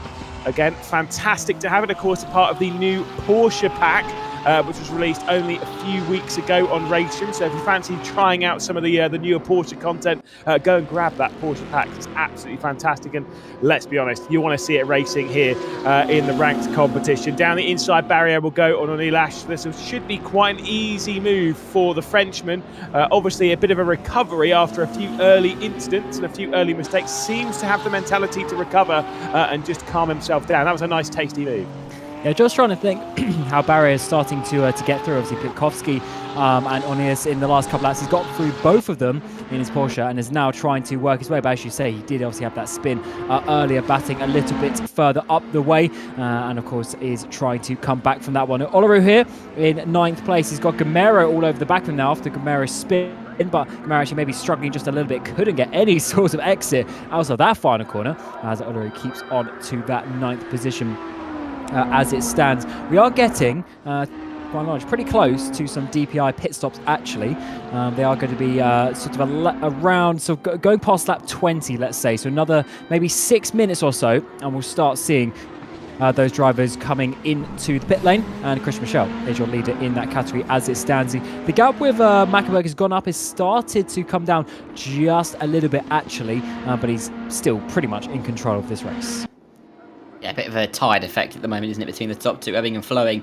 Between Michel and Sven Mackenberg, Colin Blankenberg still continuing to drop off just that little bit, but himself, Rossi and DeBee are not far apart themselves. So, nice little battle going on near the front of this DPi. There you go. There's Colin Blankenberg, there's Rossi, there's a GT3, and I think just in the background there maybe was DeBee, but maybe my eyes are deceiving me. I do have glasses. I can only apologise if my eyesight is failing me. But yeah, I mean, Colin Blankenberg, he's going to have to start defending maybe again from Rossi. These two have been close for the past 25 minutes, half hour or so. So great racing we've also seen between them as well. So I'm sure if Rossi could maybe try something on the strategy, maybe try and hit one lap earlier, get a little bit of an undercut, you know. But you know, you've got to try something. If you follow the strategy of the car in front, you will finish behind them. So you know, it'll be interesting what they do. But yeah, lots to think about for some of these guys. I think Ribeiro just got past Bartolosh right at the back of the DPIs. I mean, look, Dara, I'll say this. You and I, we both wear glasses, and that's absolutely fine. Cam doesn't. He has fine vision, so he's got no excuse. But at least we can both see the colour green, unlike Zach Sweeney, who cannot see the colour green. So, you know, at least we don't fill out all of our exams in a green pen and go, hey, guys, this is a black pen, right? Nope. No, it isn't. Anyway, back once again. I think I just received a message from him as well straight away. It just has to be. It has to be. Anyway, back into the racing action. Of course, Ribeiro and Polgar fairly close to the circuit. Like you said, the gap, Sven Mackenberg, Christian Michel. I think there was that first little... The first part actually worked out in favour of Michel. It was on the hard tyres again versus the mediums on Sven Mackenberg. We'll see this fight. See if Ornilish and Pitkowski is... They are not into Cannon Corner. Yes, Christian Michel on the hard tyres, Sven Mackenberg and the rest of the DPi contingent on the mediums. And over the start of the race, it was advantage Michel. Then for a couple of laps, it came back Sven Mackenberg's favour, and now it's gone back out, definitely in favour of our race leader in the DPi category. In the GT3s, it's all plain and simple. Everyone is on the same tyre, so it's about what you're doing on that tyre as we're about to complete a third of the race. And, of course, that means we're approaching the pit stops for everyone, basically. By side in towards the braking zone. Pitkowski down the inside. Not the biggest braking zone. They still continue side by side through turn number 1. As Onias there on the outside manages to hold on. Pitkowski could make the move, but through turn 3 now. This is where you want to get the run. Get the exit out onto the back straight. Use a little bit of that curve. And now get the run through turn 4. Get that slipstream down towards turn number 5. Getting closer and closer. Centimetre by centimetre, takes a while, but you finally get there. You finally get the slingshot in towards the braking zone, but Pitkowski actually lost all his momentum coming through turn 1. Yeah, I mean, these two finding out very hard at the moment through this stage of the race. As we say, oh, that's one of the DPIs going through. I thought for a moment that was Raskin just coming out of absolutely nowhere, but no, that is one of the DPIs coming through. And it might very well be Michel as well. Indeed, I think it is, because Sven Mackenberg is not too far behind. So They're coming through towards the carousel with a third of this race completed around the outside. This is a lovely place to make the move, but of course we're going to see that some of these guys in the pit stops. Colin Blankenberg, the highest driver in the order, who's having his first stop now, but DPi as well was in that front train. So about half the field of pit. That's what's that? 6 of 13. That's just under 50%. And I think we'll see the rest of it shortly. Yeah, I get the feeling. Yeah, it's kind of very common that the DPIs, even with like the hypercars, LMP1s, they've normally had stints of around the 40-minute mark. So I do suspect we'll see the rest of the Christian Mikel will make his way down into pit lane. When your stint's only 40 minutes, it's really hard to make up more than a lap. If you're making up 2 laps, you're doing really well. If you're doing anything more than that, you're basically cheating. It's really hard to make up more than 1 lap, and normally it's more of a preference thing than a saving thing. I think that's what we're seeing here. Sebastiano Rossi, Christian Mikel, Sven Mackenberg, all in the pit lane. Oh, there's a couple coming out of the pit lane right ahead of Anilis and Piatkowski. That's very scary indeed. I think that might actually be some of the likes of Bartolos coming out of pit lane right in front of these two. It's just going to be distracting for the pair of them who are trying to make their way through the third corner. Piatkowski ahead. Try and pick these two apart, by the way. Fantastic. They've picked the same livery. They're both on the racetrack at the same time. We love that. Yeah, pretty ironic as Anilis now, he's been overtaken. Can he retake the position down the inside in towards turn 5? No, he cannot. Piatkowski finally, after laps of trying, manages to get through for that 11th place. As you see on the town now, you see the green number 1 come to the next to some of the drivers. That means they've taken their pit stop. It is technically a mandatory pit stop. Of course, they need to pit anyway because of the length of the race, but it is technically a mandatory pit stop, and that means that has been served. Piatkowski holding on to that 11th place as it stands. That just shows you there, actually, the pit exit around here is a little bit sketchy, to be honest, with just how fast turn 1 is. Yeah, especially as some drivers... Oh, as we see, who's this in the gravel? This is Peugeot, I think, in the gravel, up at turn 6, I think that is. Yes, it is. So something's happened there for the Frenchman, currently down near the back of that GT3 category, but something's happened for him. He's taken a mandatory pit stop. But yeah, as you were saying, perfect example there from Michel. I mean, if there are 2 drivers going side by side down that main straight, you get spat out right into the middle of that battle. And of course, the nature of turn 1 and the way that the apex is taken, you can find yourself right up next to another car, which you didn't see coming about 3 seconds beforehand. So it can be a little bit sketchy, a little bit dangerous. But Michel, Mackenberg, they're both down. You can see a GT3 between them at the moment. But that gap has come down, hasn't it? That's now only 2.2 seconds. It was just about 4. So Mackenberg doing some good work during that pit stop phase. Yeah, I mean, the pit exit here is fine. That's a little bit sketchy as well. Straight down the inside of Marish Zabdir, I believe that is. As we can see, Sven Mackenberg working his way through again. Christian Mikel out 3.3 seconds at the moment. But yeah, no, the pit lane here is okay. It's just very standard. So, pull off to the right, you come back on, and at least you're pulling off offline. So it's not too bad. Yes, there are some pit lanes that are literally the worst. Interesting to see that Sven Mackenberg and Colin Blankenberg, because this is like Colin Blankenberg was another Mackenberg, it's not. They've switched. They're on the medium tires. Christian Mikel rather has switched. He's gone from the hards onto the mediums. Sebastiano Rossi and Rokas DPi have gone from the mediums onto the hards, interestingly enough. So there are a couple of switches when it comes to tyre strategy and methodology in the DPi. If I was Christian Mikel, mate, I'd be sat there thinking, just do what I did in the last stint. Let's keep on those hard tyres. They're working quite well for me. Sebastiano Rossi does not know how to take Canada corner. Yeah, almost going a little bit too deep there, but definitely showing you that the tyre strategy comes into things with DPi. But you're right, that seemed to work in the first stint for Michel, but now he's swapped. So maybe he sees something in the data with that he thinks that actually maybe the mediums are going to work better in this middle stint. We will certainly soon find out, because that gap is not too big between the two. As ever, it'll be a tough fight towards the end of the race. So remember, these DPIs will have another pit stop to the end, so there'll be potentially another strategy call at that point of the race. Of course, for the GT3s, we're expecting 1 pit stop, so slightly less opportunity for them to do something different. But certainly a great addition to RaceRoom is having these strategies in these special events. Yeah, and it does create a little bit of intrigue, doesn't it, with these strategies. I mean, it does give a little bit of an opportunity for a little bit of racing, a little bit of thinking to be done. I mean, there can be a lot of driving, but thinking is another game, and it's another way of winning a race. And if you can think very well, you may be able to outthink your opponents. I'm saying think a lot, but Michel is thinking well because he's currently leading. But yeah, with those tyres, maybe he thought that Sven Mackenberg would go on to another set. Maybe he's trying to copy the strategy.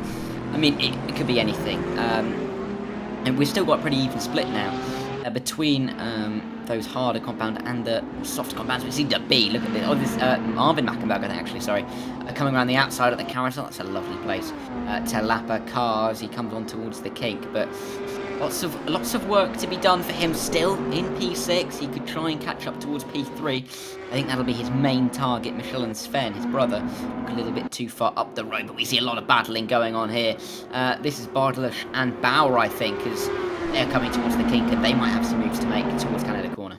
Yeah, certainly do. Of course, Bartolosz on the hard tyres, and obviously trying to battle now with Bauer, who's on the mediums after a up and down first stint for Bauer. Obviously, there's a bit of a spin straight down the inside as well. Balmania is going to go, so that's a big move as well. Oriol Balmania trying to work his way past, and does indeed do so. Straight up the hill, going through the Bill Mitchell bend. I thought that was an EastEnders character, but it's not, apparently, as they'll work their way out onto the start, finish straight once again. Got nothing left. So that is a very nice move in the DPIs, but for some reason Bartolosz has just lost so much time there. He's dropped completely off the back of them, losing those 2 positions. He must be having some sort of issue there, surely, to lose that amount of time. Maybe just not quite get up to speed on those hard compound tyres after that pit stop. Of course, swapping onto them as well. Just a bit of a balance change, I would say. As well, of course, you have the change already at the pit stop of having loads of weight added back to the car, going back to a full tank of fuel. But Bauer holds on to that 7th place as it stands, and is now trying to get up the inside there of a Vitalik. I think that is for a 3rd place, 2nd place, I should say, in the GT3 category. Loses a bit of time as Balmania gets past, and is going to be holding on to that. But well, actually, that gap has increased quite a lot. Häkkönen's dropped back after the last few minutes. Yeah, I mean, there's been a little bit of change, hasn't there, in this pit stop window, as few drivers gaining a couple of seconds, a few losing, and the battles have kind of shifted ever so slightly.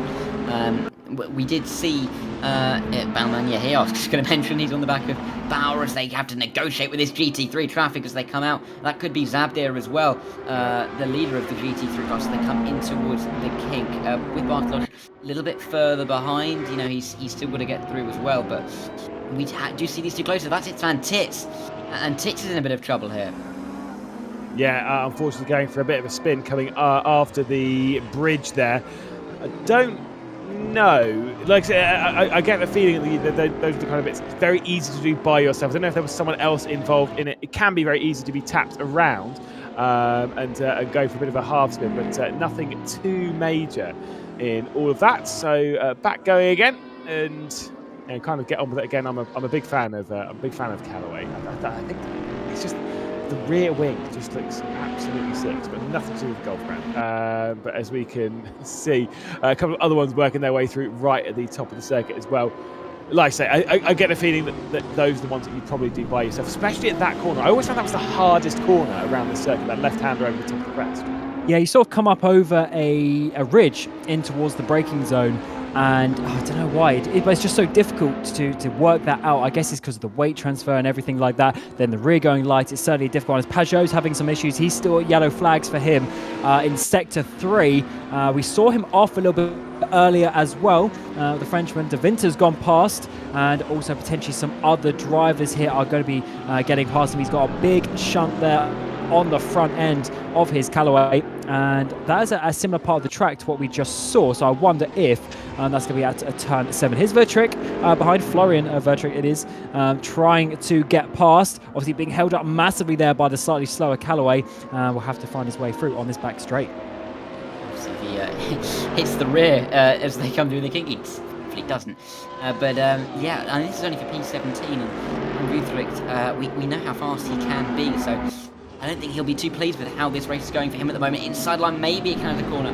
Not quite this time around. He's got a couple of DPIs coming up behind him as well. I believe that's Bauer and Balmania, so they're going to be fighting as well. He's got to be careful as they come through. Coming over towards this final corner, and Balmania looking for the inside line through that final corner, gets it very nicely. I think that was a lovely move from Bauer to just get around the outside there, as DeBee has had an incident somewhere, maybe not. The yellow line next to his name, yeah. So I think he's all fine now. But as they come towards turn 1, this is even coming over a little bit of bumps, and yeah, I mean, just about halfway through this race, we're starting to get the picture, aren't we? Michelle Mackenberg out the front, and Zabdir and Vitalik as well, the 2 poles out front, but Hakkinen not too far behind. Lots to talk about still, because there is still that fight for second in the GT3 category. Yeah, and Claire and Giordano, I think, have switched round fairly recently, because I think Giordano was ahead in the not too distant past. So those two, either way, still fairly close in the circuit for 14th position. Like I say, I do think Roker had a little bit of a problem, but nothing too major. Might have actually just been going out wide. Here is a little where it's a bit more chaotic. We've got De Winter with Florian Vitrick behind, I believe, as they're all getting navigated on by plenty of that DPi traffic. Again, this is where it becomes the most scary it possibly can be, as they try and once again work their way through without making too many issues. This is a lot of the battles in the GT3s have kind of split apart a fair amount. Barrier on the recovery drive on the rear end now of Komarovsky. Is it about here where Barrier was earlier on in the race before? I think it might have been the second of the 2 issues. Was the first? I think he might have even been a couple of places higher towards that 8th place. Of course, the order's completely changed since then, but he was definitely in a really, really good place. And we were mentioning how he was losing pace to that sort of top 6, top 7 at the time. And then, unfortunately, he started to go back as he had that huge train of GT3 cars in the opening few laps. So, yeah, Barrier definitely doing a good job to get back up towards the top 10. And he can now give himself some nice few places up the inside. He's got Komorowski first. Komorowski there, losing a bit of time with the DPi coming past her through the Corvette corner at turn number 6. As we mentioned, one of the harder corners on the track, but it seems like Barrier isn't able to get past at this point of the track. There's the track map, and you can see cars all over the track now. Not more than a few hundred meters in between cars at the most points. Down the inside, very late move by Barrier. He's left the space, actually, by Komorowski on the outside through that corner in towards the carousel. Now, as we mentioned, you don't go around the outside here, but what you can do is set yourself up for a run down the back straight. But I think Barrier's got to be wary. I don't think that big bad Bentley is going to be giving him an inch after they come through the kink towards Canada corner. I mean, the American, he's had a very solid race, hasn't he, so far, this first 53 minutes or so. He's not really lost any positions at all that I can remember. He's just been gaining when others have made the mistake. But Barrier looks like he might be keen to make the move for P9. Of course, Jonas Parron not too far up the road from these two either. So Barrier knows that he's got a chance at a few more positions if he can find this one, I think. And the Delco and Tits, I think, for 6th and 7th, not too far away either. So, battles to be had for Barrier if he can keep this going, as we see one of the DPIs coming through. But he won't bother these two as they come up towards turn 1. Can Barrier get it this time around? Potentially, let's see, as into the pit, like you say, Parron comes. That is too early. I get the feeling that Parron's going to be taking a couple of visits down into pit lane this race. There's the inside line being taken from Barrier, sending it into the first corner, side by side between the pair. This was fairly expected, giving plenty of room on the exit of the corner. Barrier on the recovery drive. Now down the inside as we come down into turn 3, Komarovsky is going to let that one go. Actually, now thinking about this, GT3-wise, Cam will know this, that because you're on throttle so much around Road America, and there's not actually that many places to save fuel, the idea of getting to the hour mark might actually be quite difficult for some of our GT3 drivers, thus meaning they might actually have to make a bit of a little cheeky splash and dash at the end of the race. Yeah, you are right. The fuel consumption sort of gets exponentially worse with drag as well, and you spend so much time at high speed around this track in sort of 5th, 6th gear. It's definitely a tricky one for that. I would still expect them, considering we see in the 2.4 hours they get towards an hour 10. I would expect him maybe to get to the end of the race, but he is going to need to do at least some fuel saving. Here is Vertrick and Peugeot up the inside. It's going to be for Vertrick, is it? Maybe not. Peugeot with that damaged car actually able to hold on. I thought that crumpled front end would just be a bit of a windshield at the front, a wind barrier, but it seems to be that he's actually got some speed left in that Callaway Corvette, and he's holding on to Vertrick very nicely. Or maybe not on the exit here though. Yeah, I mean, Vertrick might have the run down towards turn 5, but that is not a pretty sight, is it? That Callaway of Peugeot. I mean, if he likes it, then he can stick with it, but I don't think I'll be wanting to see that too much after this evening. Inside line for Vertrick. It should be enough to get him through up into P15, and it is. Up and under, not working this time around for Peugeot, the Frenchman. Not able to find it, but if he can see over that damage in that car, then he might be able to try and come back at the Swiss driver, the V15, very soon. Oh, look at that. Goodness me, that is blocked. Although I will say... I was joking when I said if he could see over it, but genuinely may not be able to see over it very well. No, it depends what camera view he's driving from. But, you know, if you are driving from cockpit, thankfully the damage is more so on the right-hand side. So you've got a decent view. I say decent view, it's a bit more questionable. Hopefully you're not driving from this angle, because you definitely got no perspective of how the car is.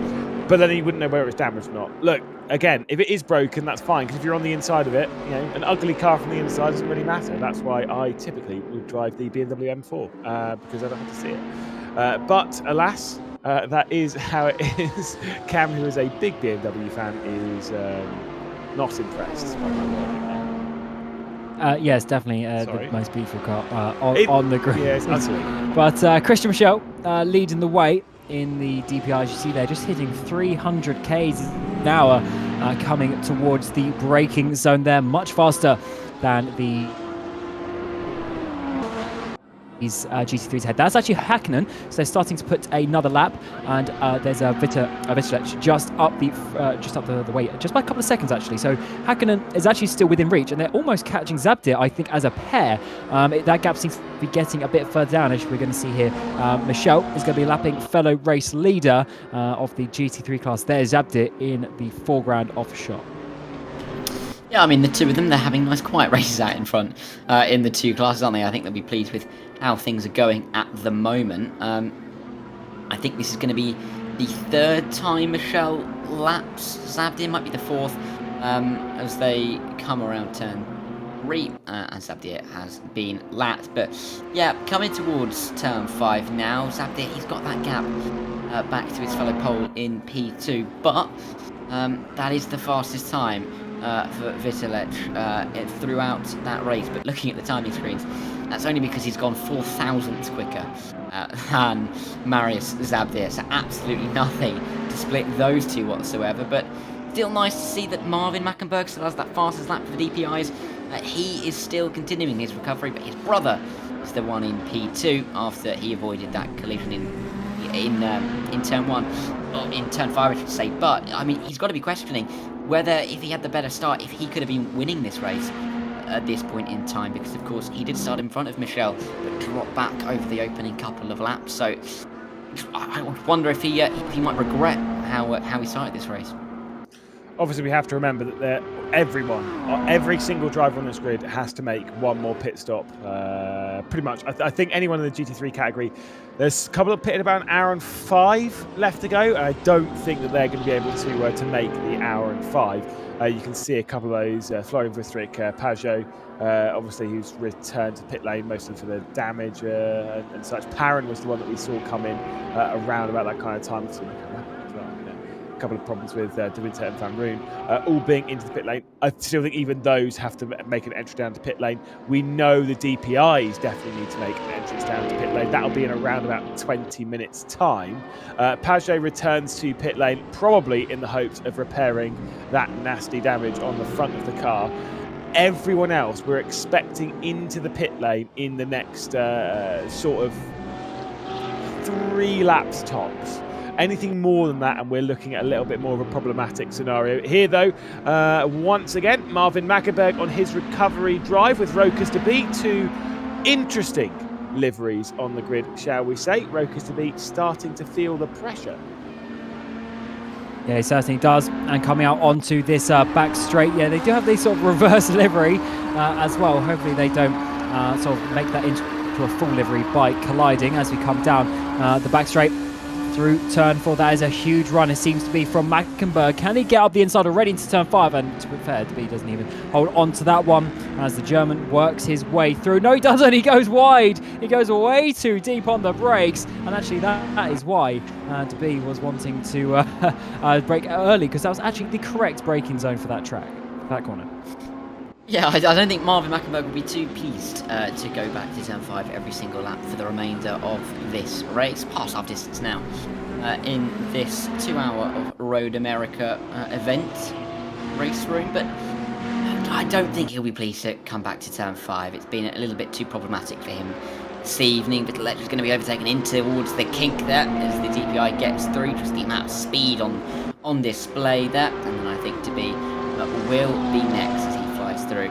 But I mean, with DPi, I mean that means he's quite close to the back of Rossi here. Then, yeah, just under a second from Rossi, and with Mackenberg showing some pace in the latter few laps, I think he might be converging as well. So we might have a little three-way battle for P4, which is not something that I'm going to be afraid of, because I'm very much looking forward to those three battling it out as we see some more GTs onto pit road. Yeah, I mean, I think we all, everyone loves seeing a bit of a three-way battle on circuit, and it's a lot of fun. It's a lot of action between the lot of them. Alari also having a little bit of a battle here, working his way through, trying to get past Jose Luis Gamero. No way to make the move up at the moment. Now coming through the final corner, as we've got just a load of GT3s on the exit, as we've got a little bit of a scary moment.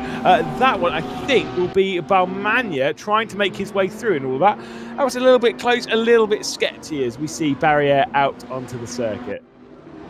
And that is, as you say, a close GT3 battle. Barrier, Pitkovsky and Nedliko also getting involved. We've got Zabdir and Vitalik on pit road, which means Hakkinen and Vutric have stayed out, and they temporarily take the lead of this race. Hakkinen staying out means he's going to take less fuel, and therefore might gain that extra second to jump back up towards Vitalik. We'll have to see when that pit stop is made, but of course the battles continue even lower down in this DPi battle, as we've been seeing. Gamera in that 9th place, Oloru up behind, as it stands just about a second or so between them. Sometimes when you're looking at these two classes passing each other, with the DPIs going past the GT3s, it feels a bit like a British path in recording of an old race, where everything is sped up in 2 times speed, really, because they just seem to absolutely cruise through on those GT3s. But Luis Gamero is going to have another one to deal with here around the outside, maybe in the carousel, but that is a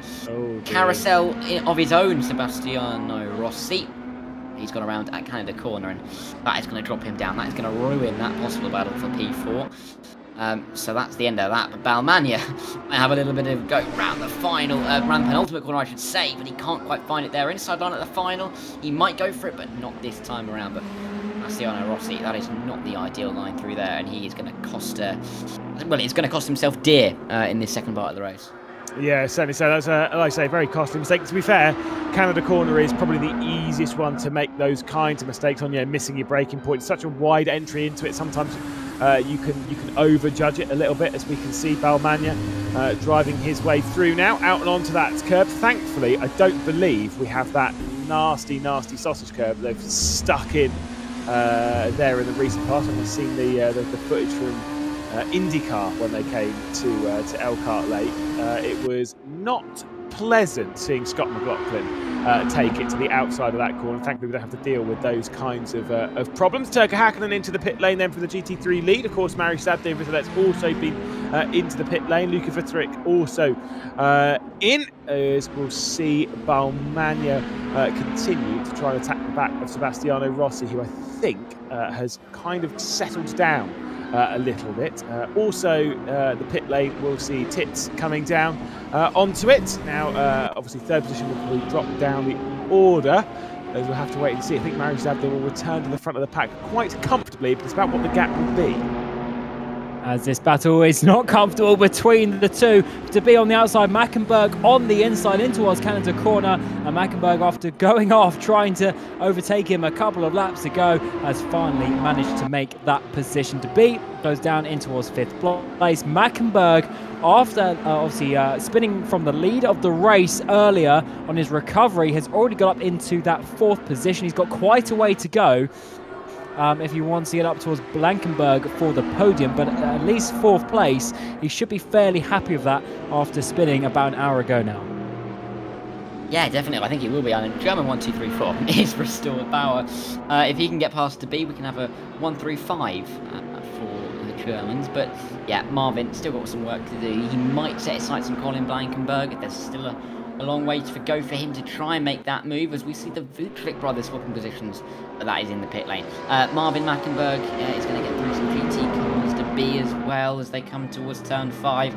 It's going to get a little bit dicey, I think, in the final part of the race. Marvin Mackenberg, oh look, he has to check up there to avoid those GT3s, and DPi is going to capitalise a little bit, going to gain some of that time back, but then he gets a little bit caught up through turn 6. So lots of strategy in getting past these GT3 cars, and Mackenberg's doing it very well at the moment. Yeah, I mean, when you see a driver getting through lap traffic like cleanly, it's the experienced drivers. It's very weird to see, because they can kind of do it without losing very much time at all.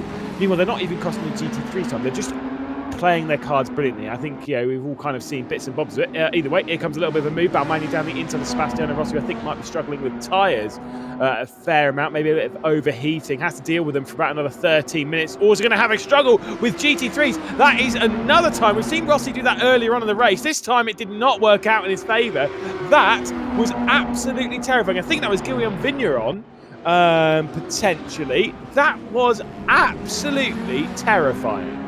If I was that Mercedes, I would be changing my underwear when we get to the end of this race, because seeing the cars go either side of you is bad enough, let alone the car on your left being on the grass.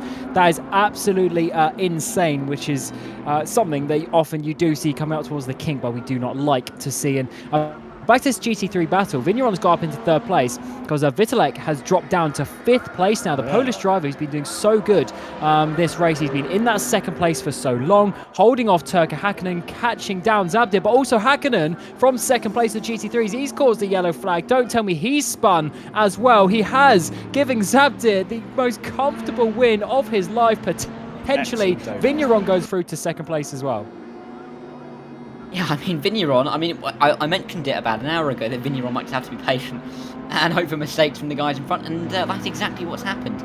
And he's now up into P2, but that is a massive advantage that Zabdir now holds in this race. 15 seconds back to Vigneron, so he's got time, and maybe even himself, and still recover to win this race. So he's very comfortable at the moment. Vutric up in P4 as well. Won't be too displeased to see that Häkkinen has made a mistake and is falling back into his clutches, because lightning has struck once, it can easily strike twice. I know that's exactly not what the saying is, but I'm going to reform it. That's what it says now. But yeah, Vutric got some time to work to. But yeah, mistake for Häkkinen there, not ideal for him. I mean, striking. Goodness me! Wow, we're all messing this one up. Lightning can strike twice in the same place. It's kind of one of those it's a myth thing, but it absolutely can strike. I mean, in some places it's designed to strike multiple times. Like, for example, the top of the Empire State Building.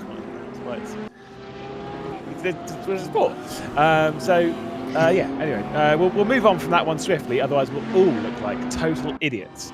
We do normally, but we'll not add to that too much longer. There's 51 minutes left to go in this race, and again, there is still a pit stop expected within the DPi category, so we're expecting those to come in around about 11 minutes time for their final stops. And the GT3s, we think a majority of the drivers have completed their required pit stops. A few are out of position, like, for example, this driver here, Florian Rüthrich, who's in 5th position.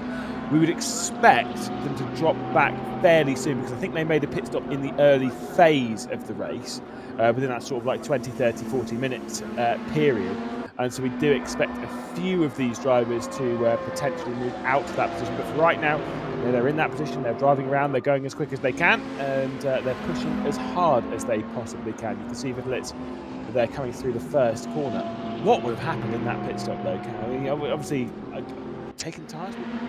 I believe on the graphic it came out that he had the number 2, so he's been through, so he's probably had a drive-through penalty for speeding in the pit lane.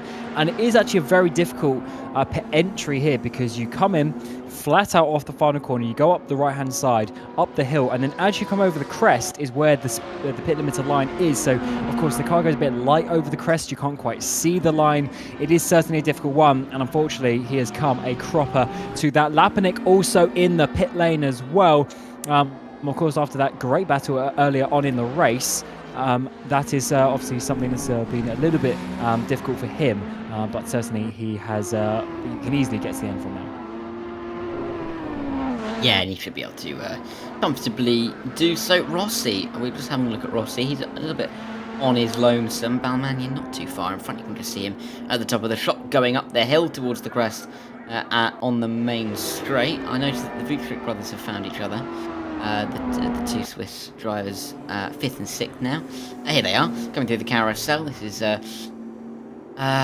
is not Florian, this is Luca. It took me a minute to remember the first name of the two of them, but yes, Luca trying to chase down his brother Florian. And I'm sure he will attempt to very well. I mean, Glitch as well, with that mistake has fallen into their grasp just that little bit.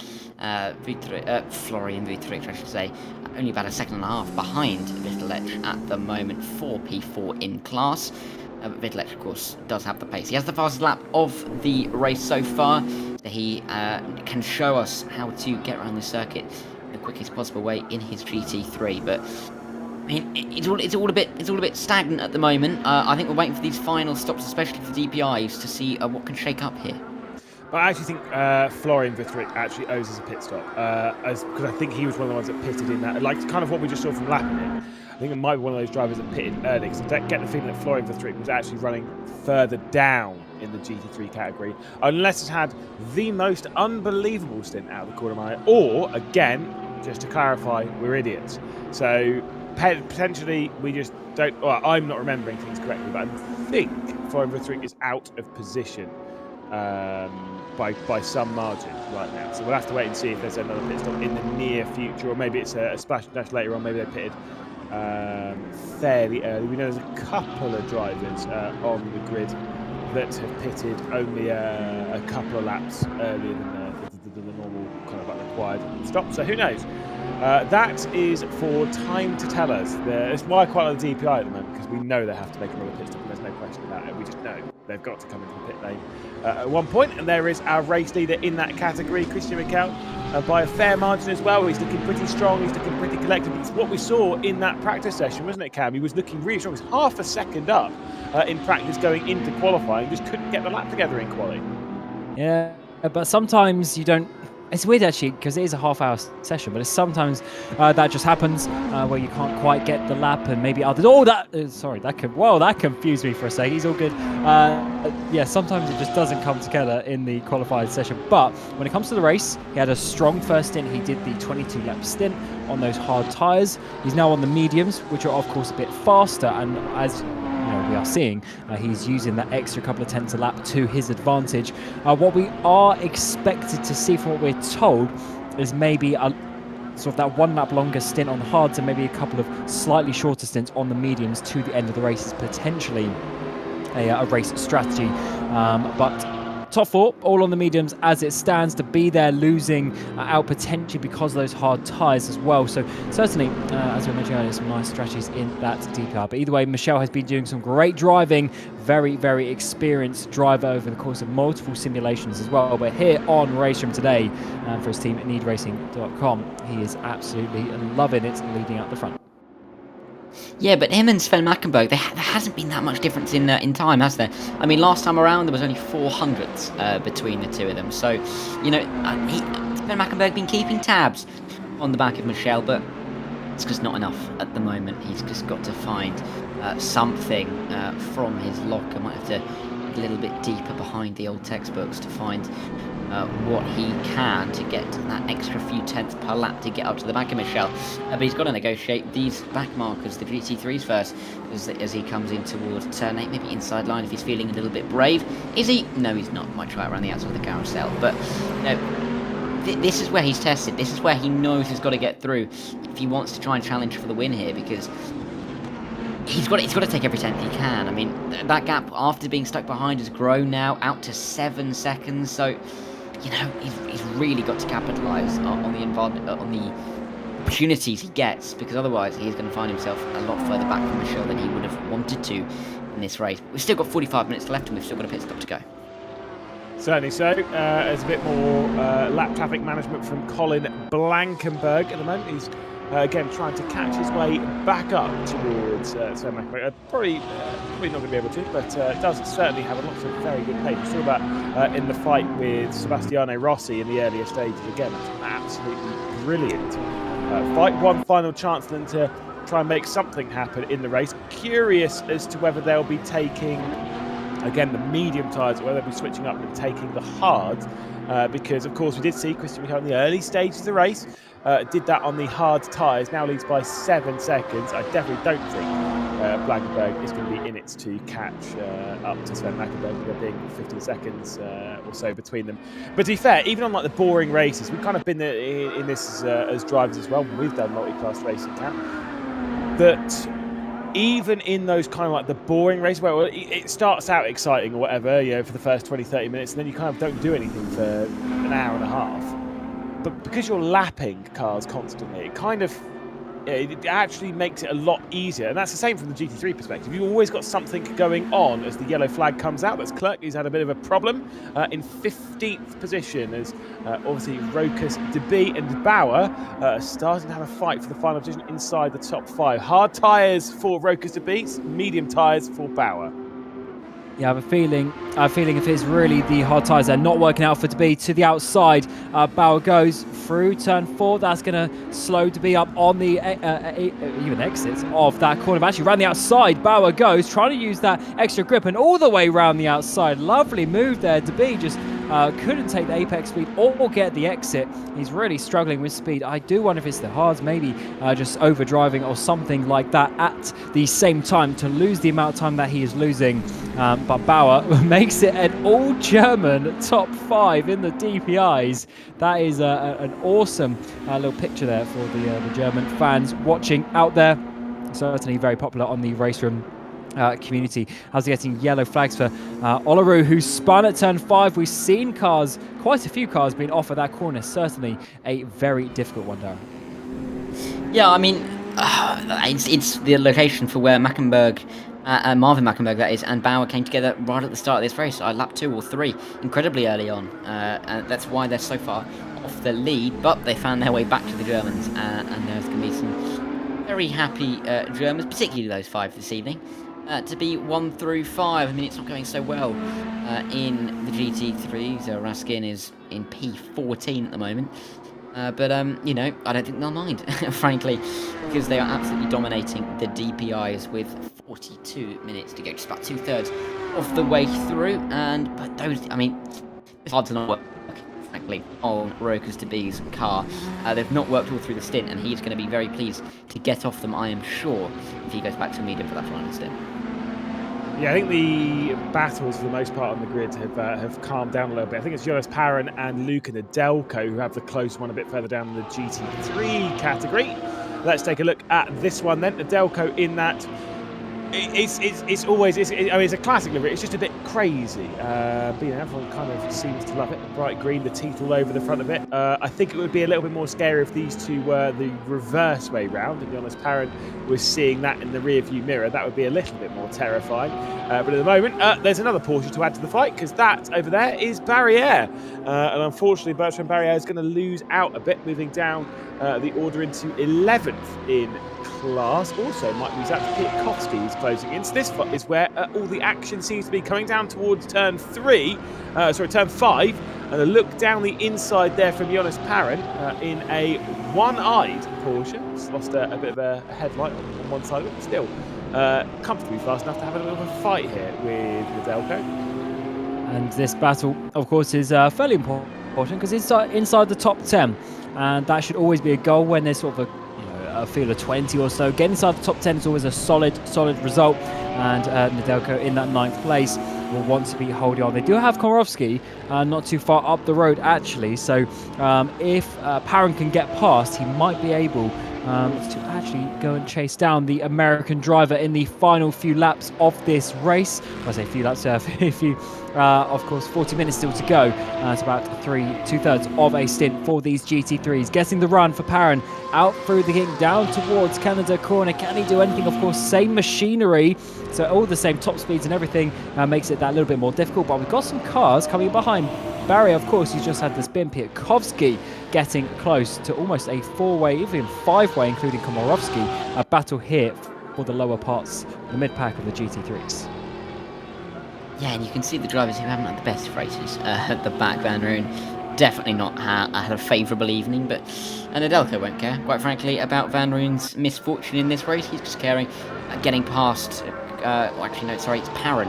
Trying to get past Nedelko to the inside. There's green pointy teeth on that Aston Martin. It's a Porsche. It's a Porsche. I keep looking at Komorowski. The Porsche looks a little bit angry, but will be defending soon. Barrier. Oh, that's going to be defending as well from Piatkowski. So these little echelons, groups through the field at the moment. We'll have to see if they continue to stay with, or the race will go towards some drivers and not others. There you see DPi getting through very easily. I mean, it's not even a competition on the straight, and I think the conversation is incredibly short. If there is a thank you to be heard, it sounds very muffled as the DPi flight was. Yeah, it did. I mean, like I say, that's the joy of the DPi's messages. We've seen somewhere it's a lot closer on pace. This could be the switchover, courtesy of Nedelko not having the greatest exit there, and Jonas Parron straight around the outside. That was actually quite decent, all considering it was a poor exit there from Luca Nedelko, and now that position is completely switched.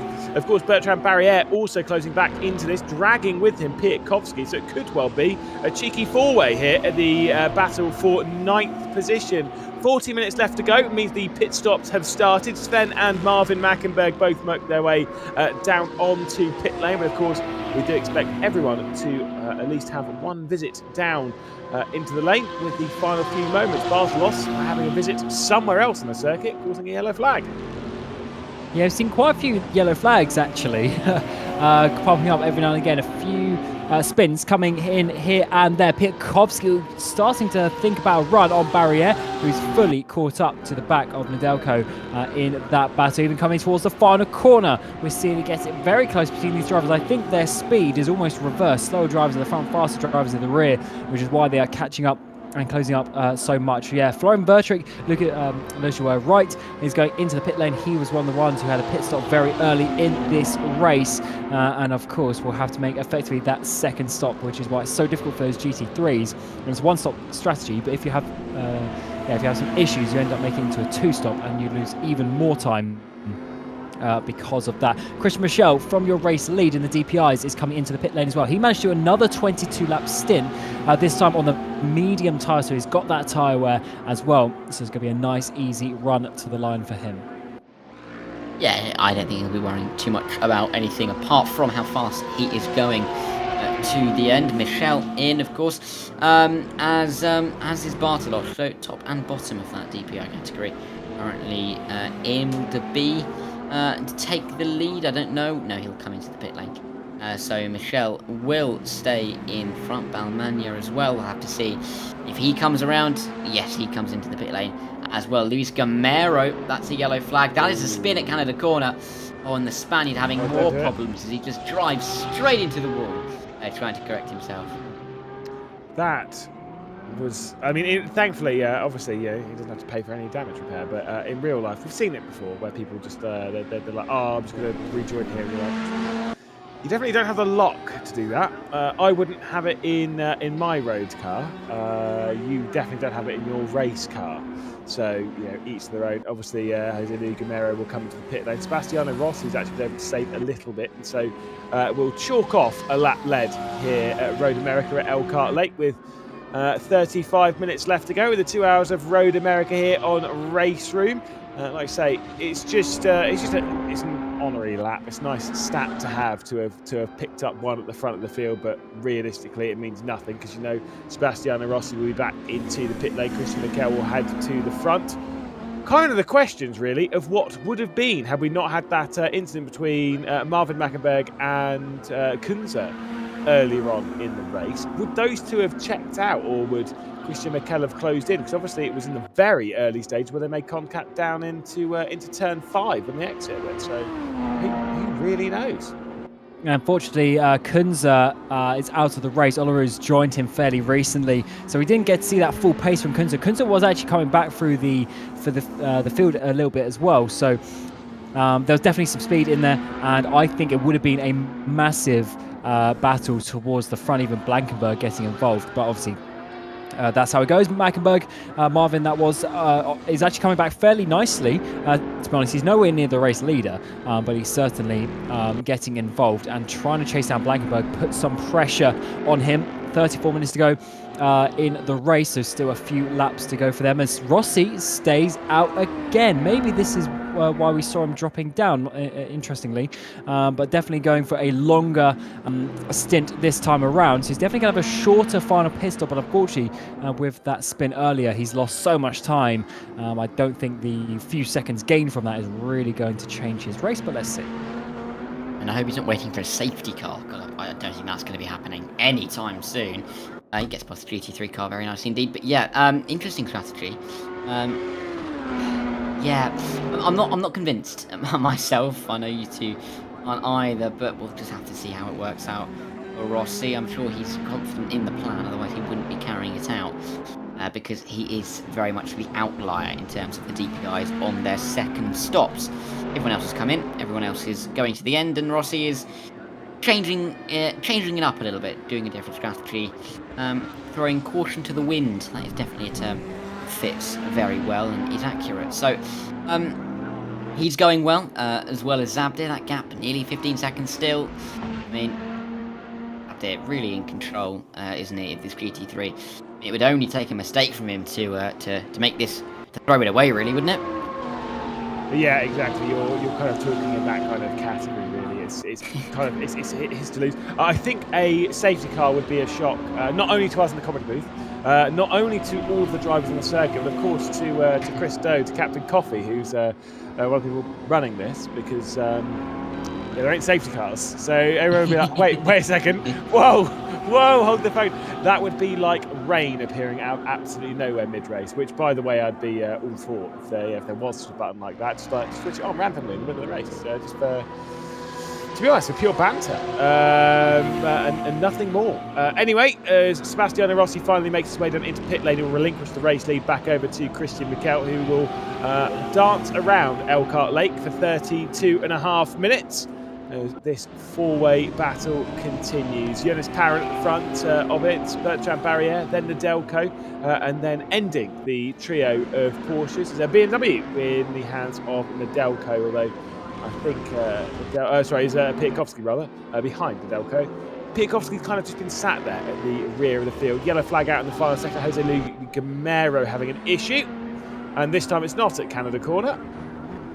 It's is that even, where is that? I think that's turn 3. It's trying to follow Roman Grosjean. Why was it saying sector 3? I was like, wait a second, that's not sector 3. That's a good point, actually. Didn't really think of that. But definitely turn 3, not sector 3.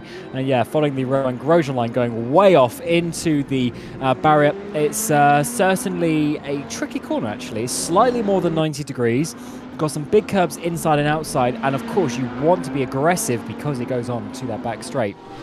But unfortunately, Gamero's actually had a few issues over the course of the last handful of laps, and he is going down the order once again, down into 10th place as it stands. Onto this front straight away once again. Nedelko in that green Porsche still holding on, and I thought these guys were going to start swapping around a little bit more, but it doesn't seem that way. Parent still leading from Barriere, Nedelko who we're on board with, and then Piatkowski coming in behind, and it seems like Piatkowski hasn't been able to try and make a move. He was looking pretty good behind Barriere initially. Now that he's got behind Nedelko, hasn't been able to find a way past. It's nice to see the train, isn't it, of these guys, because still together towards the end of this race, in towards what we're nearly into the final quarter here for this 2 hour of Road America. So it's nice to see that there is a bit of a train with these guys. Piatkowski looks keen to get past Nedelko, doesn't he, for P10 in the category. Of course, 20 cars, so P10 top half. So that'll be where you'll want to finish, especially if you're right on the knife edge. There's green teeth bearing down on barrier here, but Perrin as well. I think it's quite a nice little little 4-car selection of liveries, really, isn't it? A nice red and black, nice green, nice yellow, and then Perrin as well in the darkened Porsche. So you know, I think it looks lovely to watch through this beautiful Kart Lake circuit. I mean, Cam's literally just said, "Where's the blue?" Which I think is a good point. We do need a bit of blue in there. Which one would you drive, though, Darren? Oh, I think just on livery alone. On livery alone. I think it's going to be Nedelko's, personally. Really? Yeah. It's got that yellow barrier. Yeah, that's a close second. I do like the fact that I'm channeling his inner last, really. Nedelko with those teeth. So you know, it looks a lovely shade of green as well. Lovely shade of green. What about you, Cam? Which one are you leaning for? That is who's that? Is that DPi coming through? Piatkowski going a bit wide as DPi flashes his lights to get through round the outside of the final corner for the Porsche as well. But no, I think on livery alone, actually, I agree with you, Lewis. I think Barriere there, the slightly lighter one, is a little bit more on my side. I do like the sort of brighter colours. In that regard, you can definitely point out when you see a train of cars coming towards you, you definitely know that's going to be Barriere. I will say though, let's be honest, the most me livery of all of that was probably more. Oh, Christian Mickel's had an issue. Whoa, we'll hold on fire on that one. He's had a bit of an issue going down to Canada corner. It's cost him a few seconds, and he's got a bit of egg on his face. But I think he'll be okay from all of that. I think it's as long as there's no damage on the car, as long as there's no overheated tyres, we'll keep our eye on the gap. 7 seconds then, and see if it comes down any further. He's done well to have built that margin, and he might well need to use it in the final moments of the race. Anyway, as I was going to say, the one that I would have picked in all of that actually wouldn't have been one of those GT3s. It would have been Rokas DPi's DPi coming through. It's got a little bit of blue on there. The pink's maybe a bit much, but it's the green highlight on there, which, as you know, having seen the golfing glove that I've been using, I do like myself a bit of a green highlight. Here is Julius Barcelos, who's had a bit of a problem. He's the final running DPi car and rises his way up the hill as the final running DPi car, and that most certainly ain't going to change after that issue in the final quarter. So in the first half hour, especially for an hour of the race, we saw a lot of spins, saw a lot of yellow flags. Then the last half an hour, not a lot has happened in terms of that regard. Just Gamera went off a couple of times, but now we're all of a sudden starting to see these things come back in. Maybe the drivers get a bit tired, maybe the tyres starting to give up as well towards the end of the race, forcing some issues. But that one for Michel really surprises me, Darragh, because I thought he was cruising out the front. He's got a pretty decent gap in behind. I mean, anything above even like 4 seconds, you're feeling pretty comfortable. But now it's starting to get a little bit tight. Yeah, and I think Sven Mackenberg will be keen to try and capitalise on that little mistake, close that gap just that little bit more, put the pressure on Michel, as Piatkowski is still trying to get past Nedelko here. They've dropped off the back of Barriere and Perrin, and Komorowski just that little bit. I mean, if these guys keep up this pace, this Van Tix is not too far up the road either in his Chevy. So Nedelko, he's going to have to defend here. Piatkowski might look for the inside line down in towards the first corner.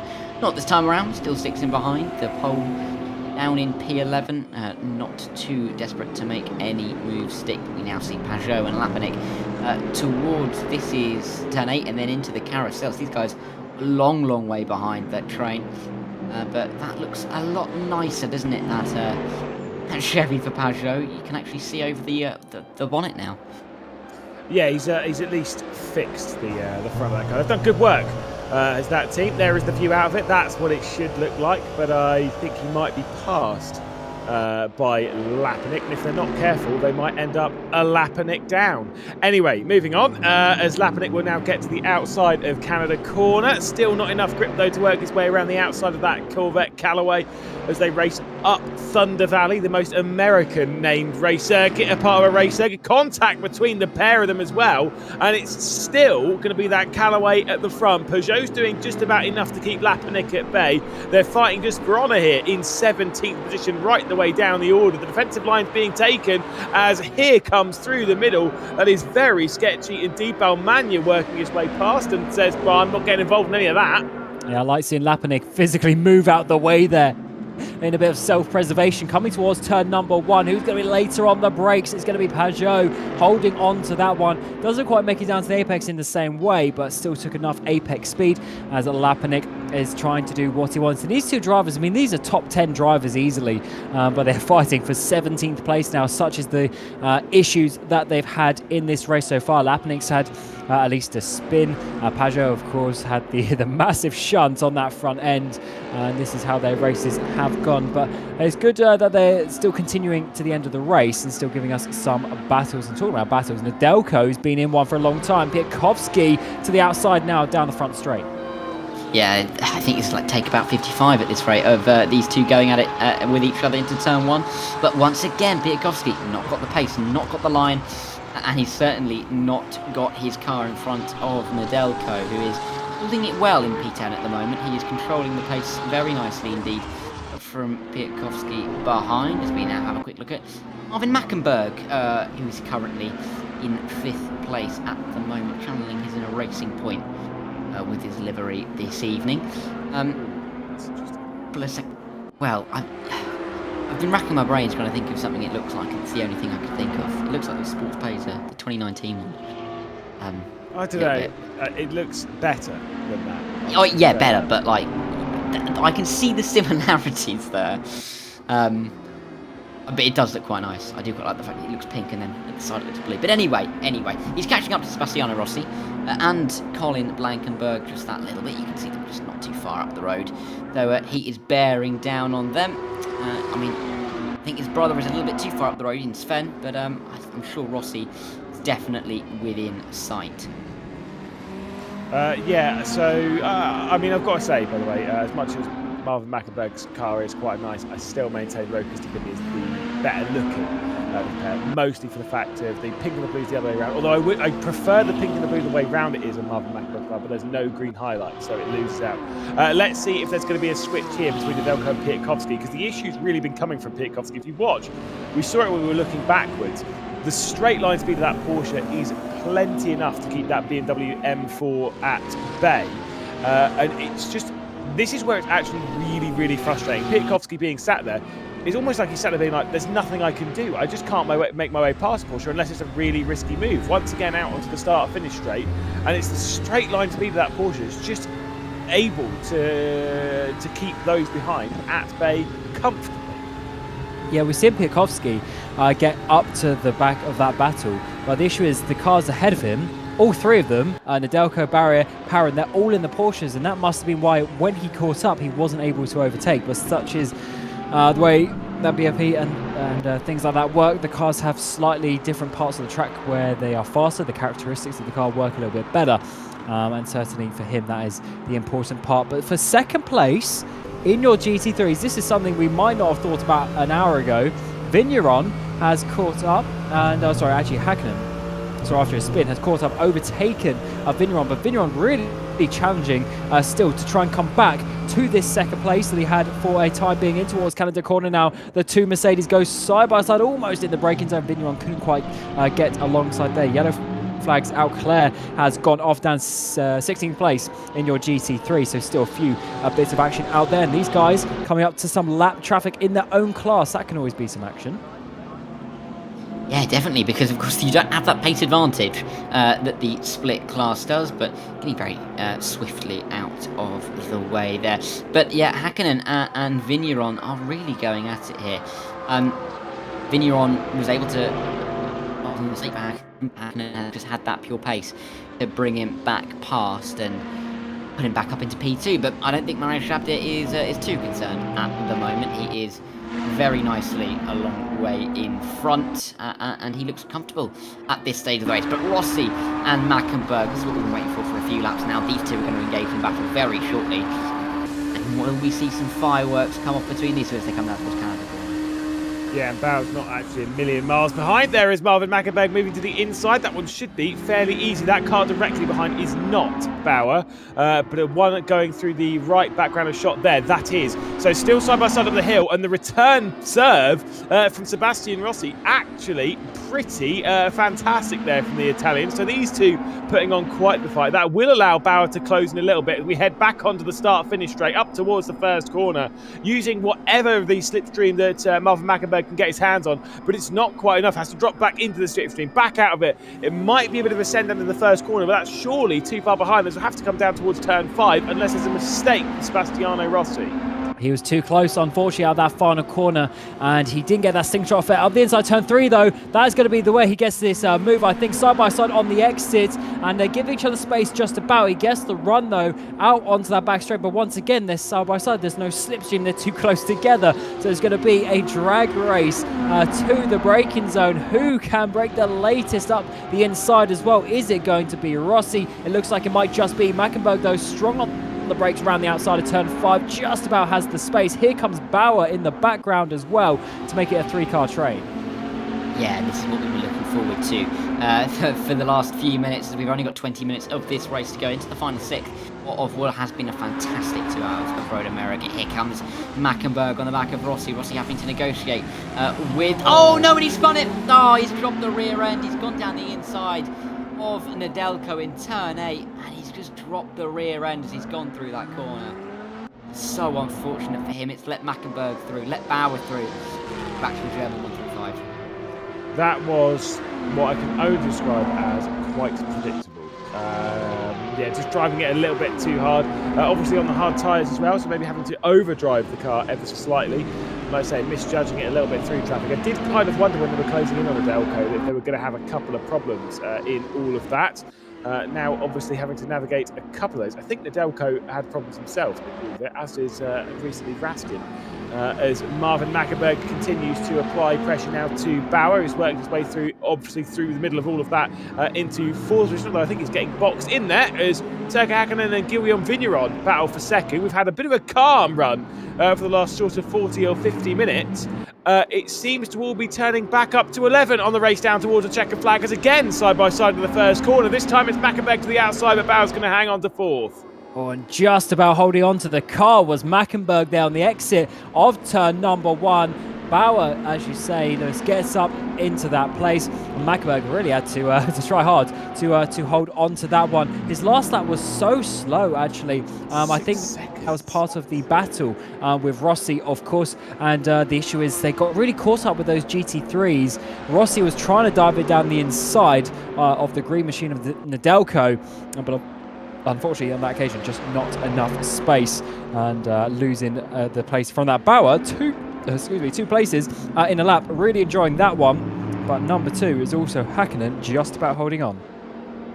Yeah, and these two really are going at it. It's great to see that we've still got this battle for P2 in the GT3 class with only 17 minutes on the clock. So what we're looking, these guys, what, another 8 laps, 9 laps maybe for these guys, probably 9, as we see them come towards the line for another time as they come around. But I think Vigneron might have to stick behind on this occasion. Here's Komorowski in his big bad Bentley, and he is going to be challenged by Jonas Parent very shortly. Barrier not too far behind either. He's been in P7 for quite a long time, but that might end soon.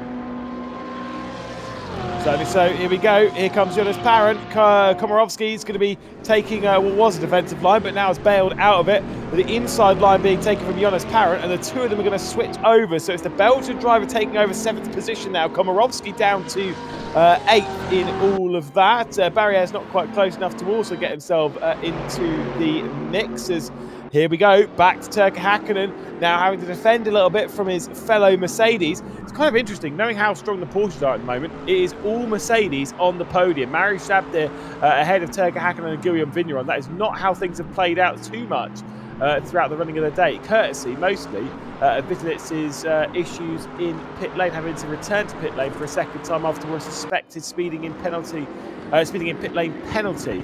But of course, none of these drivers really, not even Vitalitz to a degree, have quite had the measure of Marouche Zabdir at the front of the field. If these two fight too hard, it might, maybe, will give Vitalitz something to close in, and maybe he'll walk away with a podium. But realistically speaking, I don't see that happening. Yeah, you say about the Mercedes at the front, but of course, Vitalitz, he was up there at the front of the field. He was obviously doing such a good job, but he wasn't able to hold on to that, of course, with the issues in the spin that he had at the time. So there would have been a Porsche up there, and I think if a couple of those drivers took the Porsche, they probably would be strong. But it's not just about the straight line speed that we've had. The BOP affects everything. So how the car handles the balance over the course of a stint is quite a big thing. We often know Porsches can struggle because, of course, the rear engine nature in that makes the rear quite sort of slidey compared to the other cars, especially the Bentley that we see in front here of Barrier. He's got Komorowski just ahead of him. Definitely some very big differences in the chassis styles between those two, and he certainly needs to try and get past. Does Barrier. Coming along though, side by side down this front straightaway for final position. Van Rooyen and De Winter, they definitely want to be having a bit of a battle there, but it looks like it's going to be Van Rooyen holding on to that position as De Winter drops down. It's not dark, isn't it, for Van Rooyen? Because that is only one light on that Porsche. I don't think he'll particularly care though, because he can see very nicely thanks to the sun. Barrier just behind Komorowski here. They're just going to fighting with, I think that is DPi, that's it, thank you. As we come up the hill to start yet another lap here, DPi should be able to get past that BT3 car of Parron, but Komorowski still defending. Can Barrier get towards the inside at turn 1? This is for P8 now, but Komorowski defends very nicely into turn 1, and the Bentley is still inside that top 8, and he's going to defend every position he can in the remaining 40 minutes of this race. Yeah, exactly. At this point, it doesn't matter whether you're fighting for the lead or for the back of the field or whatever it is. Whatever the car is behind you, they're behind you. That's the important bit. Keep them behind you, and that's just what it's all about. As we'll see, this should be the move done from Barrier, because we know that Porsche is actually pretty rapid in a straight line, but of course sending it down the inside, it's not the easiest down into turn 5, but Komorowski's going to see that one coming and does not fight it too hard, doesn't decide to risk too much trying to keep that Porsche at bay right now. You know, they're absolute weapons when it comes to a straight line speed, and you cannot miss that one on a straight line anyway, courtesy of that very, very bright, almost Valentino Rossi yellow. It's not quite the Valentino Rossi yellow, but it's in that kind of vein of just being really bright and in your face, which is again exactly what I'm all about, because that's again why I'm commentating, because we're all very loud. Esteban Titz is being caught, by the way, by Jonas Parron after having made that move for 7th position. So I do get the feeling that this Callaway might be under attack. I think Luka Vitterick is too far ahead for them to catch, but I do get the feeling that we are going to get another couple of fights. Because I get the feeling that Barrier might also be fast enough to close into Esteban Titz as well. I think there might be a couple of problems here coming for Titz.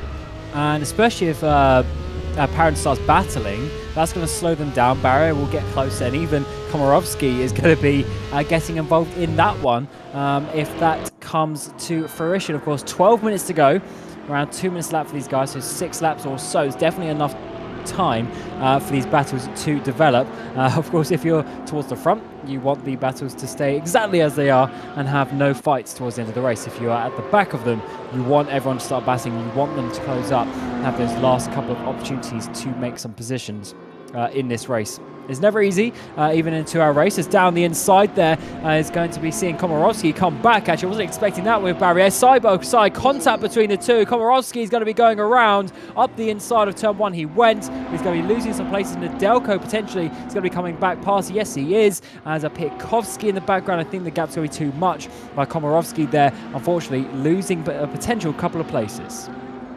Yeah, that wasn't the best line through turn 1. That little bit of contact with Barrier did not help him out whatsoever, and he finds himself now back.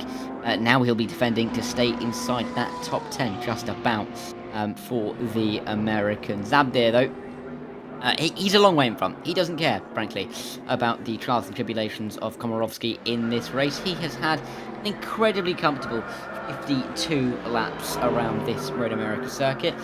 He's not looked like giving up the lead at all. He still doesn't look like giving up the lead. He has a 17-second lead over Hakkinen in P2, so he looks incredibly comfortable.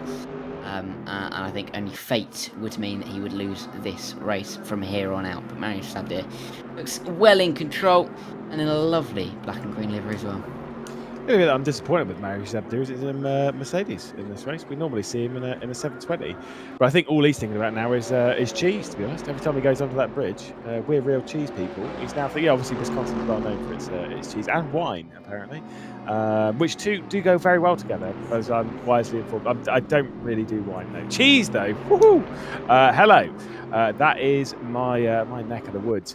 Mariusz Sabdir, he's probably not thinking about any of that. He's probably thinking about win the race and what he'll do for the rest of the evening, like, I don't know, putting on IndyCar or something. I don't know. He's just chilling at the moment. Maybe he's got IndyCar on. He's relaxed that much. To be fair, maybe he's messaging someone on Discord. I've done that before. I've actually had a keyboard on my lap and I've messaged someone mid-race because I was that bored. Because I'm that good. We do actually see this every now and again. The drivers do like to send some information. Timo Yes, I've had that mid-race. is one of the ones. Of course, he actually makes a lot of the trailers and stuff that you see for RaceRoom. He's definitely around the RaceRoom community. A great guy to speak to. He's, I believe, actually racing in the second split today. And yes, streaming certainly gets involved. He is one who can actually type down the straights, especially if you're in a GT car. I don't know what he's in, but especially if you're in the GT car, the straights are very long and, of course, straight. So you don't really have to do much on the steering wheel, and you can get those fingers on the keyboard to try and do something. But talk about doing something, I think it's Marvin Mackenberg. I think he's still trying to get this this battle with Bauer underway, as they come past potentially Turka Hakkinen there down the front straight away. And I think they're going to be trying to do something in the final 9 minutes of this race that we enter. So there's probably, a bit of quick maths here, probably 5, maybe 6 laps left in this race. Might just sneak a 6th lap. So plenty of opportunities for Marvin to get this. I think it's a little bit poetic as well, isn't it? The fact that Marvin Mackenberg and Bauer came together about 9 minutes after the start of the race and 9 minutes before the end. They're back together again, this time for 4th and 5th, not for 1st and 2nd. But they are fighting over pride here, of course.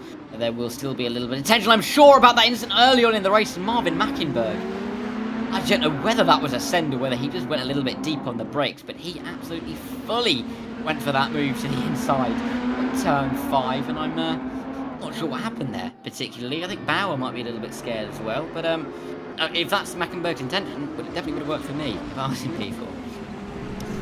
Yeah, but I mean, to be fair, I think we've all kind of had it where it's like you're on the brakes as hard as you can get, and you're like, oh my god, please no, oh no, please no, and then the car ahead is also thinking exactly the same thing. But they're also thinking, if you make contact with my car, we're going to have a big conversation on Discord after this race. Thankfully, everyone gets through it fine, and it does remain a bit of a three-way battle because Sebastiano Rossi's kind of put his issues from earlier on in the race to bed and rejoins this fight for the final 7.5 minutes left to go in this race, and setting roughly 1 minute 40 lap times. Yeah, you're talking about being about 5 laps left to go from this point. Still plenty of time left to go as they try and make their way past Florian Wüthrich, who obviously has dropped down the order to 13th after making that second pit stop of the day. Like I said, we did think from earlier on that he was going to be revisiting the pit lane at some point. Up and over the start-finish straight they'll go.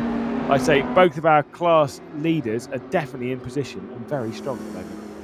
Yeah, it's looking. It's actually weird how that works out sometimes. Sometimes you do see the battle continue, but in both classes, it is a similar situation with that pull-away leader. We've got some nice battles in behind, and even though they're having completely different races, different classes, different objectives, obviously the DPIs have to overtake the GT3s, whereas the GT3s need to look out in their mirrors all the time, and even different strategies. 2 stop from the DPIs, 1 from the GT3s.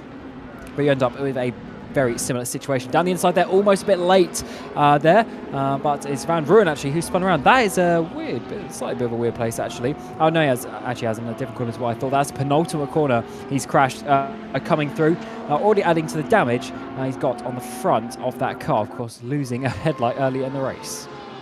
Yeah, I don't think he'll be too disheartened to see the end of the race is nigh. Frankly, he's not had the nicest 2 hours around Road America, and he sits in P19.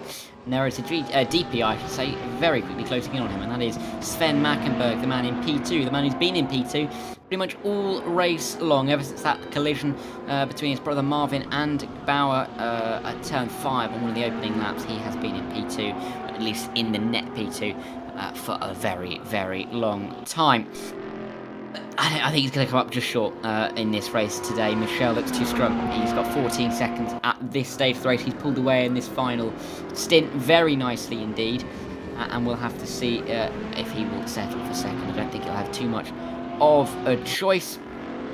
Oh yes, of course, it was not Bauer who made contact. It was Kunze. I can only apologise. Kunze, of course, retired from this race. Thank you very much to the mystery man who sent me that. But Van Roon, oh, it's just bad to worse, isn't it, for the Dutchman? He is slipping down, and he's last again. Still Winter goes through. I was going to say it's gone from bad to very much worse, dropping to the rear of the field, but does now have someone to battle with in De Winter, so there's at least that positive. He's ruined his race. That's terrible, Cam. That is absolute. That's just shocking. And no one would make punts that bad on this broadcast. I certainly wouldn't stand for it. Anyway, let's just refocus on the race. Otherwise, we'll be waiting until winter. Sorry, I just can't. I can't help it. I think that was worse than Cam. That was so much worse. It was so forced. This is the thing, is that you have to, if you're going to make a punt, it has to be just so obviously and just terrible, just awful. Van Roon's going to try and go for a move though onto Winter for 19th position in the GT3 category. At least try and work his way up and try and get something from the race. I think winter has come for Van Ruin as he comes down the front straight away. And there's definitely some side-by-side battles. Looks like Van Ruin, he's still got the top speed in that car, coming towards the first braking zone of the track. He's made that even before the braking zone, and he's gone into that. And I'm actually trying to see, are these the two different Porsches on the back? Because the tail lights seem to be different. So I think that's two generations of Porsches. I know they are very, very similar. No, I thought we only have the 992s in this race. That's true, but maybe it's the delivery, but it looks a little bit different. Oh no, I think you're blind. I'm not sure about that one. To me, they're different rear tail lights there. Tell me I'm wrong. You're wrong. Darren, tell him he's wrong. Anyway, Van Ruin has been holding on to that position nicely, so that's what we're going to be talking about. I didn't make that point because I wouldn't have had a Scooby-Doo what I was talking about, frankly. But so yeah, thank you for making the point for us. But I think it's very clerk that Van Ruin won't be taking up P18. I'm so sorry. I had to. Sven Mackenberg is still on the back of Michel, but he's going to get back past one of the GT3s. But yeah, that gap has grown to Michel over the course of this final stint, and with only a couple of laps to go, you'd say, 2 to go? Because I don't think they're going to be getting around 2 entire laps. So 2 to go for the DPIs, and I think 2 to go for the GT3s as well for the end of this race. And we do also have a bit of news that Jose Luis Gamero within the Mazda DPIs has potentially gone over the instant limit and has been disqualified from the race. That is something I saw you're driving at the 24 Hours of Spa on a different platform. I think you'd probably be in good company in that list, Cam. But yes, Jose Luis Gamero disqualified for the race, and so unfortunately we'll get absolutely nothing from it. We've seen that a few times. It's not actually that common. We don't see it too often. I think, Darryl, though, you're absolutely right. We're in 2 laps left to go. That'll be for all categories. Christian Michael will be able to... Obviously, he's gone past Vigneron fairly recently. He'll be passing... he's already passed Turka Hakkinen. Knowing they're around about 20 seconds of that difference, he'll catch Mariusz Zabdir probably on the final lap of the race, meaning that Mariusz Zabdir will only do that lap rather than going for the extra one.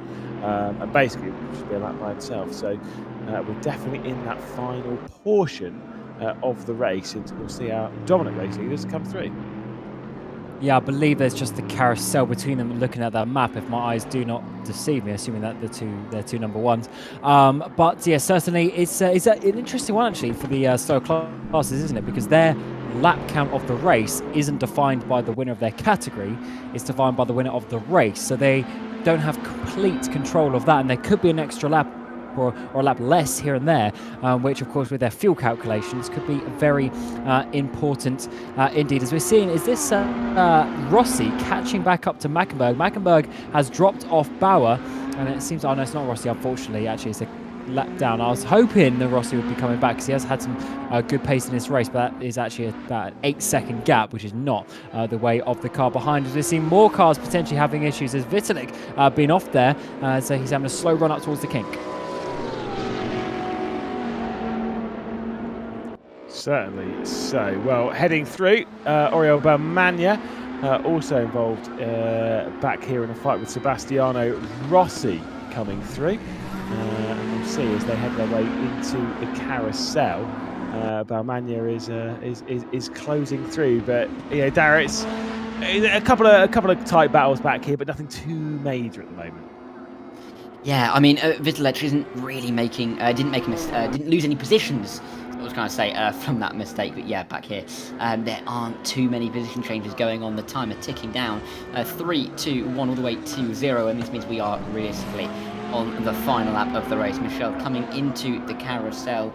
Zabde will be somewhere else out on the track, but he's going to come around. He's got one more GT3 car to get through in this race. It's been a long 2 hours of trying to dodge these GT3s, and I think that'll be his final one. He comes through the kink, will come to Canada corner, and he's got 2 more to go before he sees the checkered flag and wins, hopefully, 2 hours for Road America.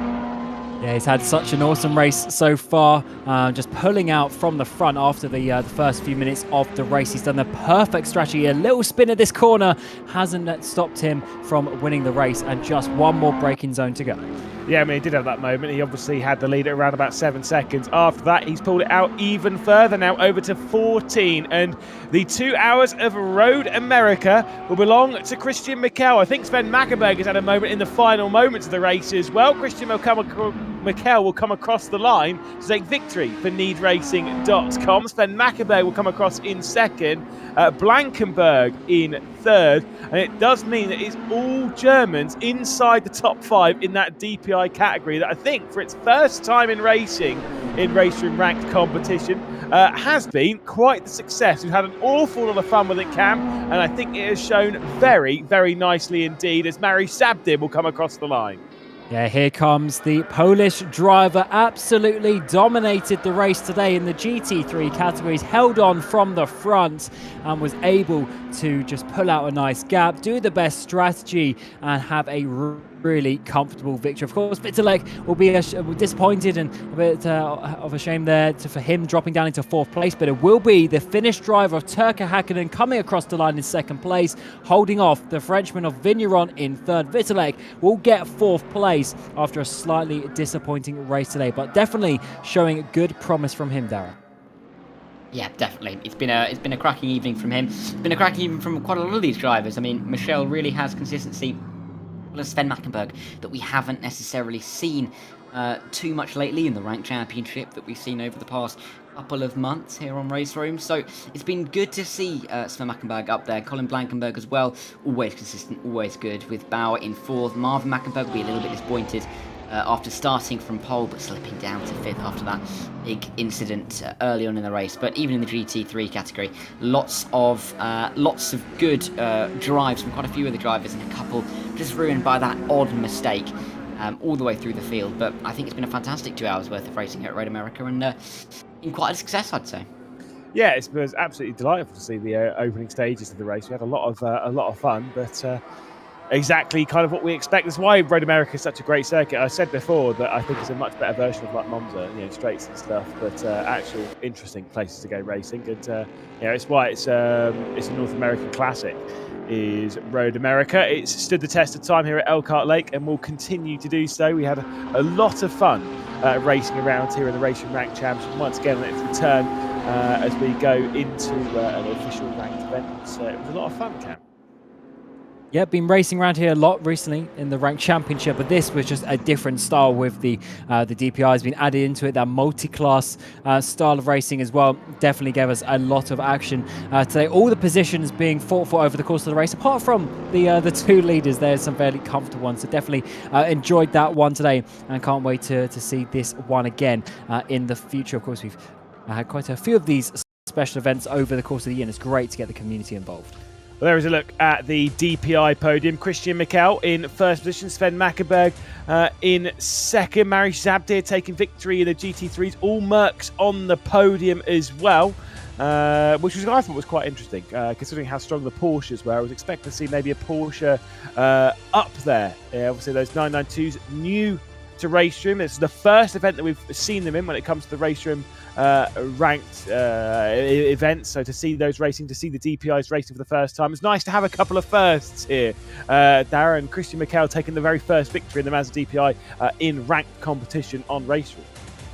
Yeah, and I think we'd be pleased to have that one written down somewhere, put it on a little CV, because that has been a fantastic achievement from him. Of course, a bit of a new challenge, but he's adapted fantastically, and he really dominated the field for the last 105 minutes or so in that race. So, full credit to him. Great evening of racing, and Marius Zabdir as well came to form in those GT3s. So, fantastic result for him as well to take the crown in the GT3s. Now, if you haven't hated the commentary enough, well, you have to put up with myself and Dara Thacker on Wednesday, because we'll be bringing you the GT3 Pro Series from Brno, the penultimate round of the GT3 Pro Series, and the penultimate track, of course, for the RaceRoom Ranked Championship, because after that we'll be heading to the Nürburgring Nordschleife. That'll be an awful lot of fun, I have no doubt. But thank you so much for joining us here in the 2 hours of a Road America here in the RaceRoom Ranked Championship. RaceRoom Ranked event, rather, not even the Ranked Championship. I've been Lewis McLeay. Cameron Rogers has been alongside me, along with Dara Thacker. Of course, Chris Doe and Captain Coffees has been bringing us the broadcast feed as well, showing all of the great overtakes in this history-breaking 2 hours of a Road America. Until next time, though, until a week's time when we rejoin you, obviously, on Wednesday, we'll see you around. Thank you very much, and bye-bye. Do you also feel the same as this car enthusiast? He's reached his vehicle dream, but suddenly the original black wheels seem a bit boring. A colourful detail would add a lot more pep. And a little eye-catcher to match the paint would make the car perfect. Customization options don't only transform the wheel to visually match the vehicle, but also provides one-of-a-kind look on the road. The wheel color, rim protectors, center caps, valve caps, and even the wheel bolts can be configured and designed individually using style components of the new BBS Unlimited wheel system. And here's how it works. The BBS Unlimited base wheels are available in a total of 8 different colors, whether it be a glossy, satin or polished finish, or from a deep indigo blue to racing gold to a rich bronze. Rim protectors are a colorful detail to visually enhance the wheel while preventing damage from curb contact. In addition, the rim protectors can easily and quickly be replaced and renewed at any time. In total, 6 different designs are available. The center cap completes the wheel. So how cool would it be if it could also be customized? BBS Unlimited Style makes this possible.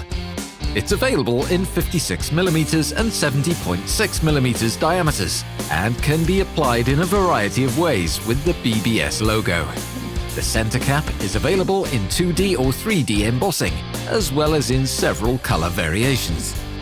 And with the 3D rotation cover, the BBS logo remains visible to everyone, even when the car is in high gear. The valve caps complement the wheel in 6 different colors. This gives the individual wheel an even more coherent look. You can even choose the wheel bolt in the last step to match the wheel. Available in black, silver, and even titanium. With the help of the BBS Unlimited style components, you're able to create a work of art out of a conventional wheel, according to your own wishes and ideas. Just take a look at our configurator, and after a few clicks you can already start designing the perfect wheel for your vehicle. Do you have any questions about customization? Then contact the wheel expert now.